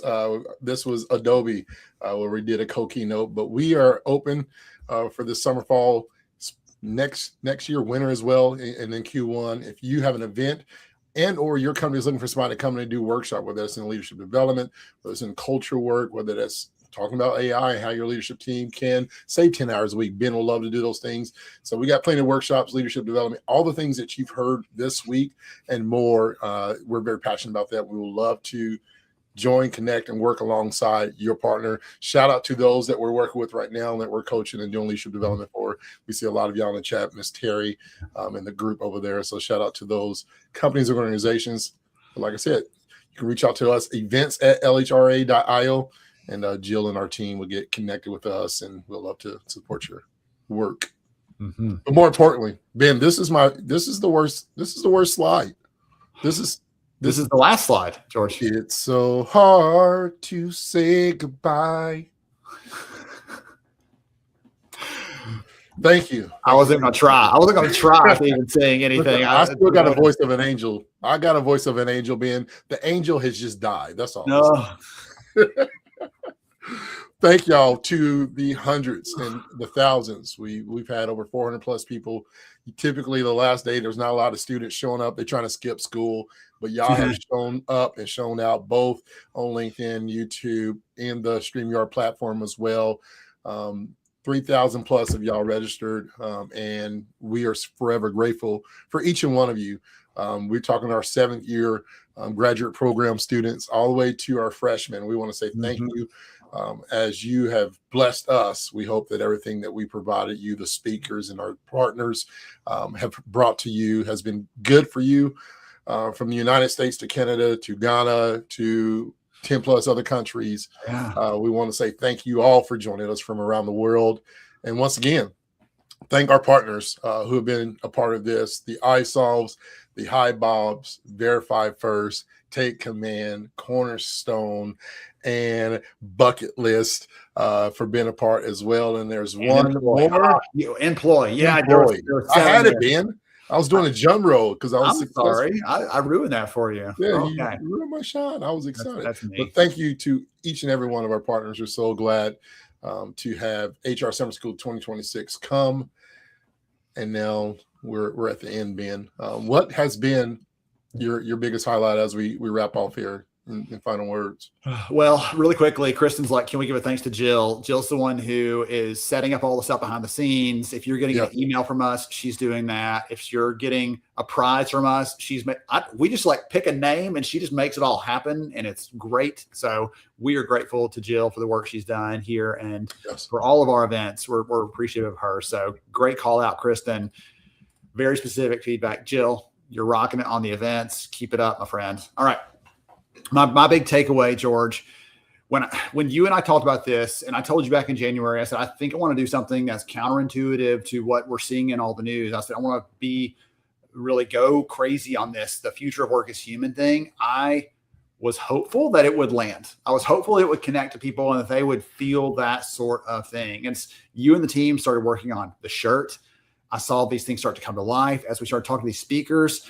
There was not one of them that stumbled over that question. When I asked them that question, they're like, yes, and here's how it works. And so to me, that validates that we all know the right direction. We all know the right path, and we have to make sure we're carrying that message beyond the walls of our friends here in the community and tell our other leaders to be that vocal voice saying the people have to matter. The people have to matter because they're the ones who are going to show up when you need them. If that AI falls apart or you've used all your tokens, come back tomorrow, right? Those sorts of things are limitations, but the people are the ones that are going to show up, give that extra effort, and they'll be there for you. And so that's the big thing for me, George. Did you have a takeaway for you that was the key thing, or a standout acronym for you this week? Anything like that? I think Booger steals the show because it reminds me of adults that the apple doesn't fall too far from the tree. Still working with young kids and youth today is that they're a direct reflection of us as adults. But I'll say as we close this moment together, Ben, I just want to speak directly to those who are listening today and encourage you, but also demand, if I can, if I can make one demand, I want to encourage, but also demand that we do not rush back into the noise. I want to encourage you and accept and receive the fact that I want you to carry clarity because as we talked about all week, the future of work won't be defined by systems. It's not going to be defined by speed and the technology we use or the structure alone. I believe it's truly going to be defined by the courage that we show and how we lead people every single day. And so for me, I haven't answered this question. Somebody asked me in person Wednesday, and I said, I'll end it with this. And so for me, Ben, the future of work is human. When leaders choose connection over convenience, when we choose courage over comfort, and when people over process. And that's for me is what it's all about. The future of work is human. When leaders choose connection over convenience, courage over comfort, and people over process. It's a tremendous way to wrap up. Thank you, George, as always, my friend, for being there with me, for championing this community, championing your own purpose, and being the best co-host, companion, brother, whatever you want to call it for all this. So I'm so grateful for your inputs here and for all of you for being with us. Thank you again for hanging out. You can get your codes there for the event for all those that need that. And we'll be in touch very soon. We'll be sharing some extra details with you. We have a survey coming up. We want to get some input from all of you about where we should do this. We're going to do it live next year in June. Where should we be in person? So we're going to give you all a chance to let your voice be heard. And we want to hear more from all of you and then turn around and give you back even more value than you would have asked for. So thank you all for joining us. Thank you for your support. And we will see you very soon. 3, 2. We want to thank all of you so much for joining us on the live stream. For more information, make sure you visit. That was really good. Here we go. For more information, 3, 2. And for more information, make sure you visit our website at lhra.io. Okay, and just for editor purpose, can we just try the whole thing? Thanks for joining, and for more information, go ahead. I'm rolling. I'm ready. Thank you so much for joining us for our live stream today. And for more information, make sure you join lhra.io for more information. For more information. For more information. Here, last try. We got it now. I'm getting hungry. Can you tell? Do you want to start this one off? No, because it's from, you want to do the for more information part? I will sure do that. All right, here we go. 3, 2. Thank you for joining this live stream. We appreciate all. Ooh. This is when Lucas is like, I just want to leave here. Oh, you making me sweat. If his stuff wasn't set up, he'd just walk out. All right, here we go. We want to thank everybody for joining us today on this live stream. For more information, you can find our website at lhra.io. Nice. Very